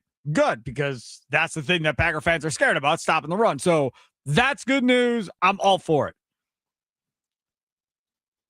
Are fans results-based? Yes. Do I look at things black and white? Yes. Has that been an issue most of my life that I can find the gray area on most topics? Absolutely, yes. In all aspects of my life, not just sports talk radio. However, if you're an agent and you have a defensive end and you're going to go in and negotiate a new contract, this is something I'd like to know. So when you go in and go, hey, man, he's averaging 7 pressures a game, but he's only got 6 sacks this year. Does the general manager across from you go, gotta pay this dude, man. Gotta pay him, man. He's getting pressures. Or does the GM go, I mean, I'm happy about the pressures, but you know how this league works, man. We pay on sacks, man. You're averaging 6, 7 sacks a year. The pressures are great, but they're not paying Myles Garrett to get pressures, right? They're not paying some of these other TJ Watt, who just went through his lung surgery today, all as well, it seems like, which is good for TJ Watt. They're not paying him for pressures. They're paying him to sack the quarterback. Now, maybe I'm wrong. Maybe that is how GMs are paying pass rushers in the league, is based on pressures. But at the end of the day, Rashawn Gary still has not found double-digit sacks in a single season in his entire career, and is being paid like a guy that should be getting double-digit sacks. So while I hear hey, he's getting pressure, he's doing good, that's fine. But at the end of the day, still, you got to get home some of the times. You just have to get home more than he's getting home, Charlie. Yeah, and especially when guys like Kingsley Enagbare are out here getting big moment crucial sacks. He's only got like 2, I think. Does, but he makes a lot of big plays in these games when he is counted on. Yeah, it may not result in a sack, but it's happening. He doesn't get a whole lot of playing time compared to a Rashawn Gary, and he makes more out of that limited playing time. All right, here's another one on Jeff Hafley talking about whether or not he's watching the opposing teams change their offense when Micah isn't on the D field, change their defense, their offense when Micah is on the field, meaning Micah comes off to get a breather, whatever else. Does the offense really make a dramatic change once they realize, okay, he's on the sidelines, now we're going to run this, right? I always look to see what people do, because my first reaction, what do you think my first reaction would be when Micah's off the field? They're going to what? Yeah, they're going to throw deep. Now, looking at it, that doesn't pop out as much as I would have thought, but I 100% always look, and I'm always aware, because sometimes when I'm up there and DeMarcus is subbing guys because he might need a blow, sometimes my eyes are down and I might be looking at the call sheet and I look up and I'm like, all right, Micah's not in. You know what I mean? But the good thing is we got enough other good edge rushers and enough speed that have been getting there that, you know, we've been doing a pretty good job of keeping away from the explosive pass plays. But that's a really good point, because it is something that I always try to find a way to look at that.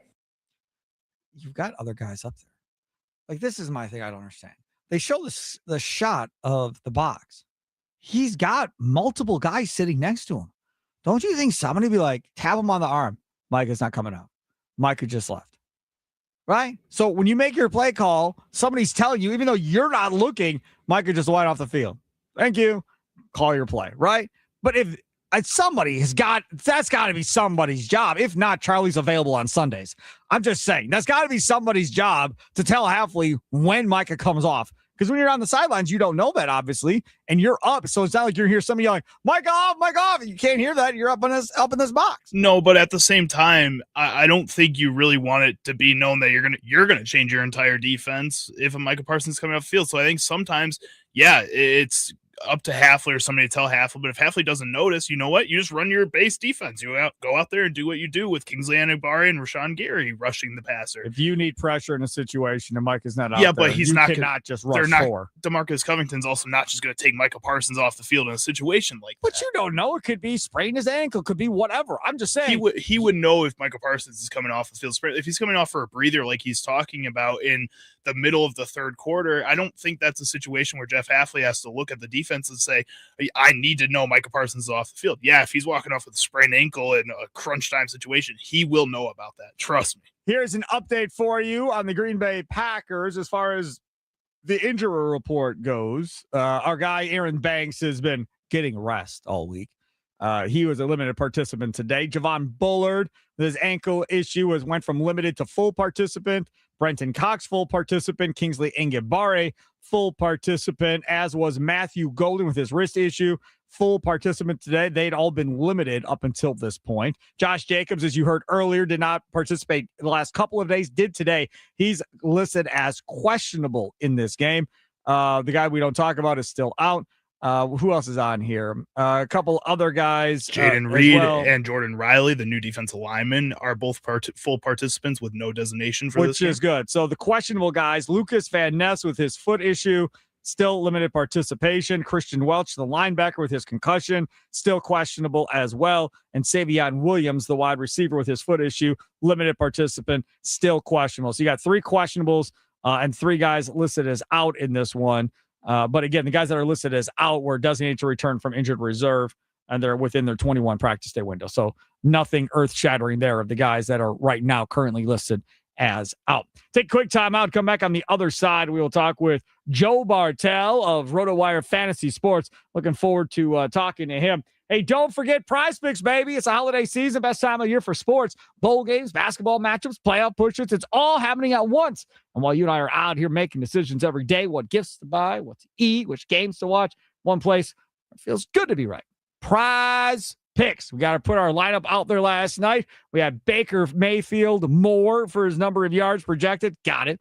We had Bucky Irving more for his yards projected for receiving. Missed it. We have one left. Now, we did flex play so we can still get this right and make some money here at Prize Picks. That is more yards throwing for Shedeur Sanders than what is projected against Chicago on Sunday. So we'll see how that one goes going forward. And all you're doing is more or less, right? It's daily stat projections, fantasy sports wise. And again, if there is a sport going on, more than likely you will find it on Prize Picks. Doesn't have to be football. It can be basketball. It can be hockey. It can be whatever you want it to be right there. Me and Jack did darts when we were doing Mount Pixmore.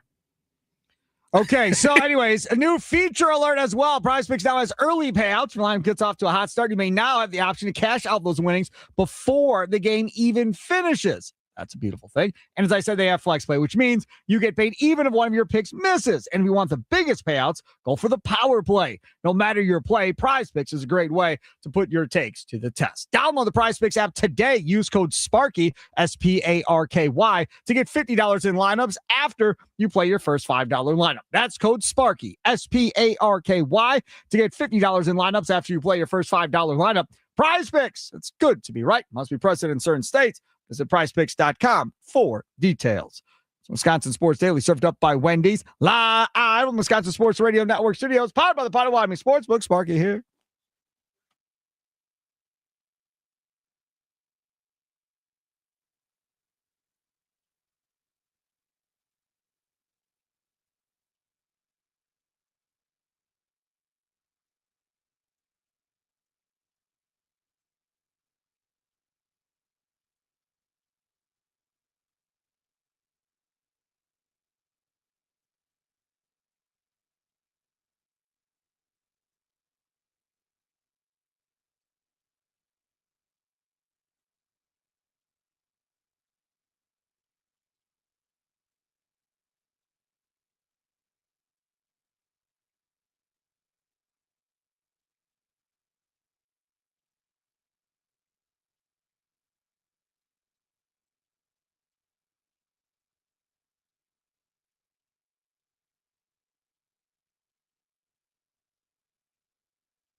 Welcome back. Wisconsin Sports Daily, served up by Wendy's.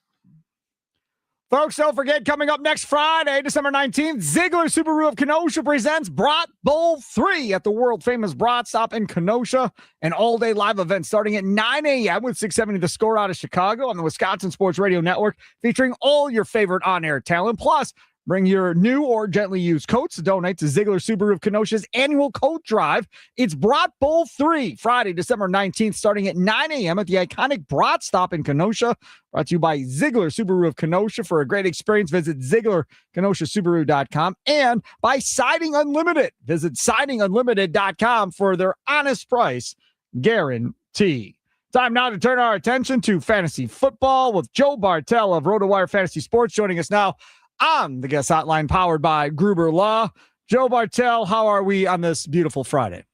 Yeah, doing all right. Not ready for the cold weather this weekend, but hopefully the football at least keeps things warm for us. We'll have to see. We shall see. All right, let's talk about this Packer game first before we move on to the other games and fantasy issues that we may have with our lineups. A lot of people in the playoffs. I know we're in the playoffs in the fantasy league I'm in. So big time for a lot of different teams going into this one. If you have questions, feel free. Let's go. Nicolay Law Talking text line 414-677-1250, 414-677-1250. Or you can leave a question in the Dugout YouTube chat or X chat there as well at WI Sports Radio. We have one from earlier today when we promoted this segment that Charlie will get to in a little bit. All right, Joe Bartel. Packers offense against this Denver's defense. They rule the world when it comes to hitting the quarterback and getting sacks.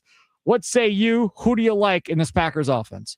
Yeah, it's tough. And let's just answer this overall fantasy-wise. Packers offense better than at minimum half the league right now, even despite a very tough matchup. So if you're debating Christian Watson or somebody else, I'd probably default to Christian Watson. There's probably opportunities to even say that there's a second receiver, whether it be Dontavian Wicks or Romeo Doubs or somebody of that. I mean, Jaden Reed, I think probably could be in your starting lineups too in deeper leagues, but Watson needs to be a play. I understand that Patrick Surtain could do things. I understand the pass rush Denver is very good. It's a really tough week 15 overall in fantasy. I think there's a lot of bad offenses, and offenses like your Colts that have gotten a little bit worse now with possibly Grandpa Rivers starting as well too. No, I'm not gonna. You're not gonna come on here, call Grandpa Rivers, say offense is getting bad. We don't know. This could turn out very, very good for the Colts. Sure. Keep focused on the Packers, please. Yes, sure. Yes, okay. Of course, the Colts will probably do just as good as with Philip Rivers, who is just coaching his high school team last week. But yes, focus. Of course, yeah. Packers. I asked you about the Packers. Yeah. I wasn't trying to bait you in any Colts talk. Oh, it's fine. No, I mean, you're right. I think Christian Watson still play. I think we have Jaden Reed in that same mix too. I am nervous about Josh Jacobs, and if he's active, I'm trusting the coaching staff and the medical staff that Jacobs will do enough to help fantasy managers as well too.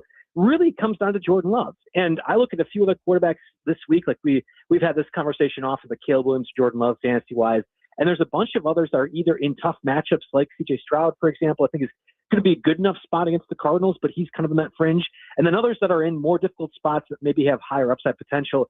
I don't think Love is in that quarterback mix, and I don't know if it's going to be a whole lot of points between both teams. I'm a little bit nervous that we're going to basically see a repeat of that Packers-Eagles game from a couple weeks ago on Monday Night Football, where LaFleur is going to see that Broncos offense and Bo Nix and multiple offense linemen out and say, there's no way the Broncos are scoring a bunch of points. As long as we don't make mistakes, we'll win that football game. I would hate to see that as a fan of the Packers, because I like when they're a bit more aggressive, and Toyota-thon Jordan Love has been awesome. I just don't have faith that's what will exactly happen. And I think the Matt LaFleur and the Packers will try to play that game until the last possession to win it. So I think Love is probably on the outside of the starting mix, but Jaden Reed, Josh Jacobs, Christian Watson, I think you could probably play all three of those. What about on the Broncos offensive side? Yeah, again, the multiple offensive lineman thing out or potentially out. I know one of the guys didn't practice all week, was listed as questionable.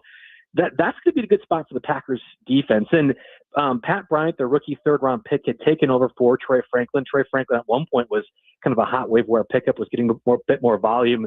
We in the fantasy community always talk about the average depth of targets. Troy Franklin was one of the higher ones for that Broncos offense. I don't think Franklin's all that good of a receiver, but I know that was kind of like a hot takey sort of statement when he was doing really well.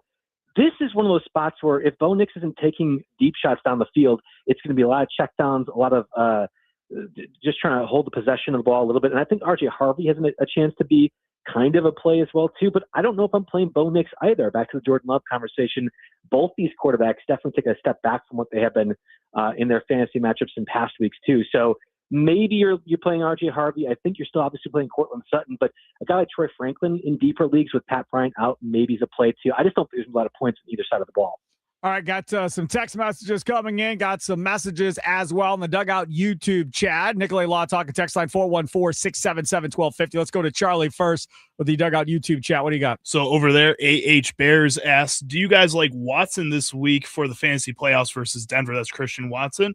Or Jaylen Warren versus Miami? Watson got me into the playoffs last week, but not loving the matchup this week.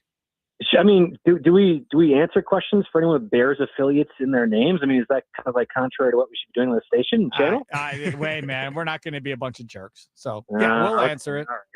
Well, that being said, then I want to make sure we give the best advice possible. I am nervous about like Christian Watson, where theoretically you're throwing Surtain on him. Now, I think a guy like Riley Moss, Christian Watson actually could moss him more or less. Not trying to make a pun on his name, but I think that's a really good spot. And Watson's really an explosive player. I just don't think the Broncos defense will give Jordan Love and the Packers that option. So I'd rather play Jaylen Warren as more of a safety net. Now, however, if you were one of the unlucky few who went against Kyle Pitts, for example, last night, and you're trying to make up points, I don't think Jaylen Warren has an explosive potential sort of game, but I do think Christian Watson obviously can do that. So there are some circumstances, and actually Thursday yielded a few of them. If you're playing against Bijan Robinson, for example, or even Mike Evans, who might have gotten like a 24 spot or close to that off the bench for a lot of people, or waiver wire spot, then you're kind of playing a little bit of catch up. But otherwise, I think Jaylen Warren is probably the safer play. Tell me this, Joe Bartel. I got a message here on the Nicolay Law Talk text line 414. Says, hate my wide receiver room. I have St. Brown, but I need 3 more. Maybe you want to get out your pencil here. Sutton, Shakir, Diggs, Quentin Johnston, or Flowers. Needs 3 of those 5. Sutton, Shakir, Diggs, Quentin Johnson, or Flowers. So I think I'm playing Sutton, Diggs, and Zay Flowers. Quentin Johnson just needs to be – you could probably drop him. I mean, not that it makes sense to do so at this point, but with the offensive line injuries the Chargers have, I don't think I'm going to be really playing Johnson at any point, especially when that receiving core – yeah, I understand they're frustrating, but it's a little bit deeper. Johnson's not going to be among that mix. I don't know. It's a lot more of a revenge game factor. I talked about this, I think, on the RotoWire social media, either on Twitter or Instagram. I forget where they put these videos now. But I normally go like 3 receivers that you don't normally start, but you might want to start this week. It is certainly just a bet on what Diggs is as a person, and also the way that the offenses that Diggs have been on have really wanted to make it kind of stick in the craw of the former team that he was on. But last time Diggs had an explosive game was back in that Week 5 Patriots-Bills contest, and the Patriots were using him frequently. I think the Bills win this one, but I think Diggs is going to be a factor, and he's probably the one that's on that fringe of playing. So I'd rather have Diggs over Khalil Shakir. I think the Patriots can shut that down a little bit. And I'm expecting the Broncos to kind of matriculate and get into the red zone area, and that's where Cortland Sutton is probably one of the best in the game to go ahead and box out some of the corners of the Packers. So it's not a great spot to be in, but really is as the last man standing, Diggs over Shakir. And I think Diggs just kind of seems to prove his former teams wrong whenever he plays them. So with Joe Bartel, RotoWire Fantasy Sports. Follow him on Twitter at JB Fantasy Sports. I want to go to this matchup between the Giants and the Commanders. Based on what I can see, I feel like everybody wants to roll with any Giants offensive players they have in this matchup. What say you? This is a perfect question. 'Cause again, in relation to a bunch of these are either due to weather or lower scoring games. I don't know how defense is going to be anywhere in the premise for both Washington and New York. I think like Terry McLaurin will submit my list, for example. The Giants don't allow a whole lot of receiving yards to wide receivers, but explosive plays, they give up plenty. I think they've had like a 40-yard touchdown reception in each of the last 3 games. McLaurin does that well. On the flip side, like you were mentioning with the Giants, you're right. I mean, I think Wan'Dale Robinson certainly could be that mix. I had talked about Theo Johnson in the past couple of weeks in my waiver article and said, well, if you need like a desperate play, like a kind of like a tight end 16-18 range, Johnson's been getting a bit of volume as well too, and it's safe. And the Commanders' defense just has not been very good all year. So I actually think both sides, right? And it almost goes down to like Jackson Dart, for example. I'd rather play Jackson Dart over Jordan Love, over Bo Nix, over Caleb Williams. Like Jackson Dart sort of elevates to that range where he's low on quarterback 1. And I feel squeamish to recommend the rookie quarterback that shouldn't be running and has been getting a lot of publicity, but doing a lot of dumb things that could require a concussion check, and therefore your fantasy week is basically done if your quarterback doesn't do what they're supposed to. But it really does feel like there's a ceiling opportunity that could be massive if you are struggling to find a quarterback or kind of in that tier where it just is a little bit different. So Jackson Dart, Wandale Robinson, Terry McLaurin, I think most of the options are probably plays this week from either Commanders or Giants. Packers have the Broncos. We'll have the Green Bay Football postgame show powered by Lakeland University immediately following that game coming up on Sunday with Tommy Wirtz and myself. Looking forward to doing that on the Wisconsin Sports Radio Network. The Bears, they have the Cleveland Browns, who obviously took care of the Packers earlier this year. Not the same quarterback, though. Shedeur Sanders at quarterback for Cleveland. Harold Fannin is a guy that has played relatively well this year that I think a lot of people thought coming into this year might have a good year. What about that Cleveland offense with Shedeur Sanders, and what about Fannin's value right now? Yeah, no David Njoku. That's probably the big part of this. Now, people are going to misconstrue this, and I want to make sure it's correct. Harold Fannin will get more fantasy opportunities because David Njoku is out. But both have been playing, so it's not like now Harold Fannin gets 100% of the snaps. He's already getting 85 snaps since like week 3 or week 4. The offense doesn't change too much. What will likely happen is that your additional pass-catching tight end in the Kevin Stefanski offense more likely defaults to a bit of a run blocker or a pass blocker, I think in the case against the Bears. And Harold Fannin is so good after the catch that the Bears really don't want to play him so that he can get the ball forward and then run. That's what's allowed the explosive plays the past couple weeks. He had a 40-yard touchdown 2 weeks ago, had this monster game last week when Shedeur Sanders did really well against the Titans. So, like, that's really what's coming into the crux of this with the Browns offense. I don't think Shedeur Sanders will be able to do that again. I wasn't super high on him coming into the draft. I know I was not anywhere near Mel Kiper's enthusiasm, for example, but Shedeur Sanders is better than Dylan Gabriel and allows the offense to do a bit more things, either as he's buying time in and outside the pocket. It's part of the problem with Shedeur Sanders, but more importantly, that he's willing to look downfield, and it's not just scheduled throws is the only way to make their bones with the Browns offense. So I think Harold Fannin is right in that range. I prior to Thursday would have said Harold Fannin over Kyle Pitts, for example. So I am far from infallible when it comes to the fantasy advice, but I think Harold Fannin definitely is kind of like a low-end tight end one, and I don't know if there's anybody else in the Browns. I know Jerry Jeudy last week had a good game. I don't really want to trust that. I know the Bears secondary is gettable, especially on deep plays, but I think they'll be able to confuse Shedeur Sanders a little bit. And I think the Bears offense just sort of grinds their way to win from more Kyle Monangai, more DeAndre Swift, and maybe get a Colson level and touchdown. But I don't think there's explosive plays from Chicago's side either. There is Joe Bartel, RotoWire Fantasy Sports. Follow him on Twitter at JBFantasySports. And, of course, they can find you on Sirius XM Radio as well. Yeah, Channel 88. I won't be on this Saturday, but Friday and Saturday next week we'll be going over all your hopefully semifinal matchups. We will hopefully be talking about Old Man Rivers and how the Colts offense was so explosive, getting the quarterback off the couch. We'll have to see what that looks like here this week. And looking forward to more Week 16 conversation for everyone making the fantasy playoffs and moving forward. There you go, buddy. Have a good weekend. All right, sounds good, guys. Thanks for having me on. Take care. There is Joe Bartel joining us on the guest hotline powered by Gruber Law. One call, that's all. When the Bucks win, you win at Wendy's, and they won last night against the Celtics. After every Bucks win, stop by any participating Wisconsin Wendy's for a free small vanilla or chocolate frosted classic. No purchase necessary. This offer is only good for 24 hours after win, so act fast. Get that free small frosty classic at Wendy's. Took the family to Wendy's last night. They were all excited. So family's always excited about going to Wendy's. More excited when we get to sit inside and eat at Wendy's. So yeah, it was good. Had my chicken tendies, had the signature sauce that Jack Pembroke turned me on to. That was absolutely delicious. Scorching is delicious. That's my favorite out of all the See, new I ones. put a chocolate chunk cookie. There's the Wendy's bag in my pocket, and it was supposed to be for the 3-year-old, and I forgot I had it in my pocket. So in a break here a little while ago, I was like, oh, I got this in my pocket. So I just been eating the chocolate chunk cookie from Wendy's during the show. That's ruthless. Stealing cookies from your 3-year-old, man. She doesn't remember. The 9-year-old wanted it. So then, of course, she wanted it. So that's what led to the whole thing at the end of the day. Okay, take a quick time out. Come back other side. Follow the money with our guy, Austin Herdania from the Potawatomi Sportsbook. Coming up next, what will he be wearing today? We will find out. It's Wisconsin Sports Daily, served up by Wendy's, live from the Wisconsin Sports Radio Network studios, powered by the Potawatomi Sportsbook on a Football Friday. Sparky here.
Wisconsin Sports Daily, served up by Wendy, Steve Sparky, Pfeiffer.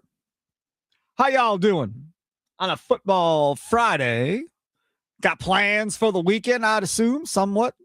Our plans are to stay inside and hibernate. Tonight's a Pizza Friday, so going out for pizza. Big grocery shopping trip tonight on the agenda as well. Gotta go pick up some medicine. And then after that, I don't plan on leaving my house until Sunday when it's time to come in to do the Green Bay football post-game show powered by Lakeland University here on the Wisconsin Sports Radio Network with Tommy Wirtz and myself. And we'll get our predictions in for this too. But first, it's time to follow the money with Mr. Stylish himself, Austin Herdenia, over there at the Potawatomi Sportsbook, the manager himself. Austin, I'm digging the tie today. Is that red and blue? What color tie are we sporting today?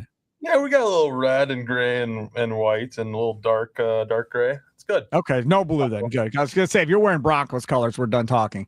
Okay, so what is the number one game being bet on at the Potawatomi Sportsbook going into the weekend? So this week it's the Packers. There you go. It was -2, and now we're looking at -2.5. Broncos have won 10 straight and come into this game as a home underdog. No respect where that happens. No respect. None. There's no respect for this Broncos team. None. No. And the Broncos win, they clinch a playoff spot. So they're ready to do that. Packers, they sit second in the NFC. Just one loss by us and a Bears win over the Browns, and we fall to 6th already. So we don't want to do that. So yeah, it's a big game for both teams. I think the Packers can get it done on the road. I'm hoping so. Game number 2, most bet on. What do we got? Carolina Panthers -2.5, up to 3 now. Well, I mean, come on, they're playing Tampa. They're playing New Orleans. You really surprised? No, well, I guess not. I mean, Panthers got a chance to be in the playoffs too. Yeah. New Orleans is 3-10. Yeah, they beat Tampa Bay last week, but then we all saw Tampa Bay lose last night to Atlanta. So I think that says more about Tampa Bay not playing very well right now than it does New Orleans being any good. So I can understand why a lot of bettors are on Carolina. But one interesting thing about this is Carolina, not a team that's favored many times. And we talked about this a few weeks ago when they were. And they've lost 11 straight games when they're a favorite. Damn. Which is astonishing. Like it's pretty nuts. But I think that streak ends this week. Just remember, he just gave you the stat and said, don't remember that I just told you this. Just ignore what I just told you and just go the other way. That's what you just told everybody. That's what you just said. I mean, I'm just telling you the facts, and then I'm telling you my opinion that it's going to end. That's okay. Number 3 game bet on our last most heavily bet game at the Potawatomi Sportsbook this weekend. Sunday night game, Dallas Cowboys -6. Dallas comes into this game with extra rest, having played last Thursday against Detroit. It was a gut-wrenching loss by them, losing loud 44 points against Detroit. They fall to 6-1. They're still a team that has a pretty easy schedule. They got Washington and the Giants on their schedule yet. They feel like if they can win 3 out of 4, they might still be able to get in the playoffs. They got to win this one, though, this week against Minnesota. So I like Dallas -6 as well. I think the bettors are right on this one. I think there's going to be a 10-win team that misses out in the NFC. We'll see. It's possible. I mean, between the 49ers, Chicago, Detroit, Dallas, I think not all of them can make it, and they all could get 10 wins. I got a question that has nothing to do with the National Football League from a betting perspective, because I remember growing up and watching this game every year with my dad, because my dad was in the military. Army Navy was always a big thing in our house. Always sat down and watched the Army Navy game. Now, since I've been an adult, I don't watch it nearly as much. Having said that, is that a heavily bet game at all? Yes, it is. And, in years past, maybe one of those teams would be any good and the other one wasn't. But, this year, both teams are good. Navy's ranked. Both teams are going to be playing in bowl games this year. So it's a good game to watch, just the styles of the way they play, the passion in which they play the game, such traditions in this matchup. But we also have 2 really good teams this year facing each other. So it's going to be something that people tune in for tomorrow. There's one other bowl game later tomorrow night, but that's really it. There's not much else for football tomorrow. So it's we're going to watch. A bowl game. Seriously. There's no reason to have a bowl game this early already. There's just absolutely no reason. Who is in the bowl game tomorrow night? I believe it's Washington and Boise State, maybe. I'm trying to remember. It doesn't matter. We don't care. It doesn't matter. I asked. I can't believe there's a bowl game already. My God. People want to go down the Potawatomi Sportsbook. It's the best play to watch anything sports related. How can they get their seat reserved so they know they have a place to sit when they get down there? Yeah, head to Potawatomi.com, click on the sportsbook link, and then you'll see the reservation tab. You'll see the dates you want to choose, and maybe some events you're looking for. You'll see the diagram of our room, the table section area you want. You're putting money down towards the deposit for your food and beverage while you're here. And it's awesome. I mean, we just opened up reservations for the next few weeks. The Saturday night, the 20th, huge night, Packers and Bears, as well as college football playoff games all day long. That's a great day. So you're looking to come in 20th. We just opened up for reservations today. Hey, I heard some rumblings. You hear rumblings of Kevin Nash and Potawatomi? Yes. Did you hear rumblings of that? The wrestler? Yeah, he'll be here for the Royal Rumble. Really? We're going to be showing the WWE Royal Rumble in our annex area, which is just next to our sports book. So he's going to be doing a meet and greets. He'll be, being able to take pictures with him, and we're getting more details coming out soon. But yeah, it's going to be, you're going to have food included, a couple of drinks included. Wow. It's going to be awesome. It's going to be fun. That's good stuff. So if you're a wrestling fan, I mean, just being able to see, a former champion and just kind of hang out and watch the Royal Rumble with him. And it's going to be a fun day. And it's early too, because it's in Saudi Arabia. So it's going to start at like 11 a.m. So you can come on in during the day and you still got all evening to go have fun as well. Oh, that's good stuff. Austin Herdinho, thank you so much for coming on. We will talk again next Friday in our Follow the Money segment brought to you by the Potawatomi Sportsbook. Thank you, sir. Have a good weekend. Thank you. There he is, Austin Herdinho. Time now for this. What story did Sparky miss talking about today on Wisconsin Sports Daily? Don't you worry. Sparky's got you covered now. Don't miss Milwaukee Admirals hockey this season. Don't just buy tickets. Invest in memories at MilwaukeeAdmirals.com.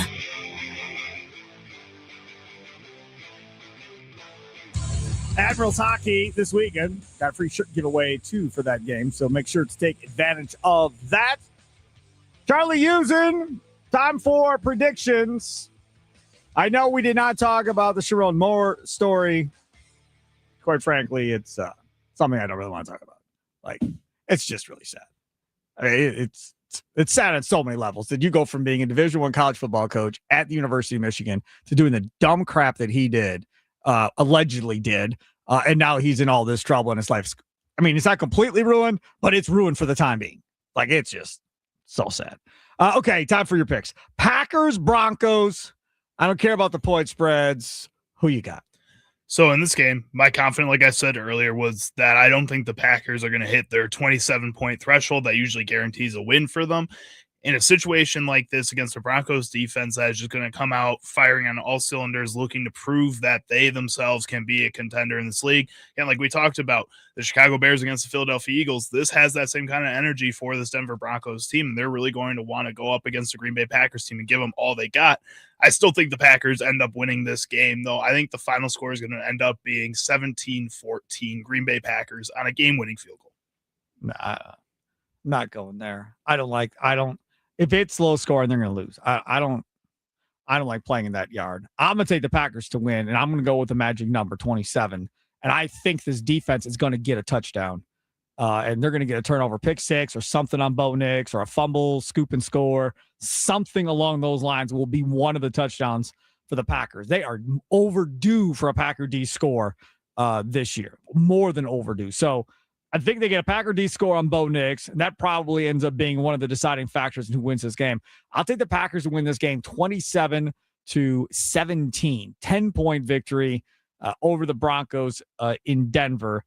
And I think it's going to be close. Like I think it's going to be close to probably at least midway through the fourth quarter. And then maybe a Packer score gets it to 10, and that's how it ends.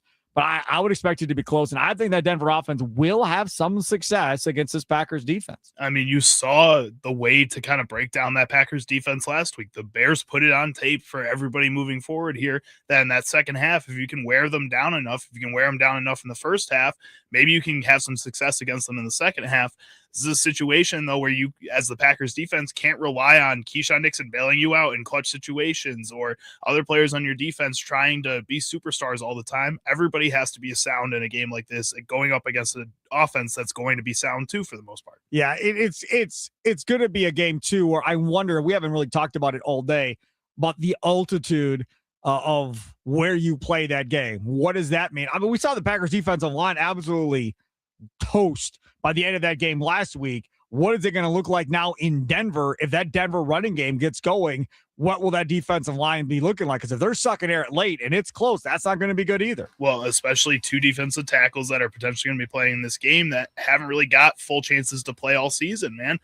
Are they conditioned well enough to go out there and just take snaps right away? Who knows? Well, they're not good enough to play all the snaps. No, I mean, but they're going to have to rotate them to keep them all fresh regardless. 15 snaps can be a lot for some guys that big, man. That's fair. Yeah, I can down with that. Charlie Use it over there. You see him out on the bar crawl in the Milwaukee area Saturday night. Buy him a shot. Get him over the top. Big sloth sweater I'll be wearing. Do you find him passed out somewhere? Put him in a Uber. Send him to the radio station. He'll be fine. It'll fix. We'll figure it out. Tommy's bed is over here in the stadium. Right, exactly. Tommy will be here anyhow. He lives here. Charlie Use it. Tommy Ward's coming up next. Wisconsin Sports Wrap Up. It's Wisconsin Sports Daily, served up by Wendy's. Live from Wisconsin Sports Radio Network studios. Powered by the Potawatomi Sportsbook. Have a good night. Have a good weekend. We'll talk to you after the Packer game on Sunday.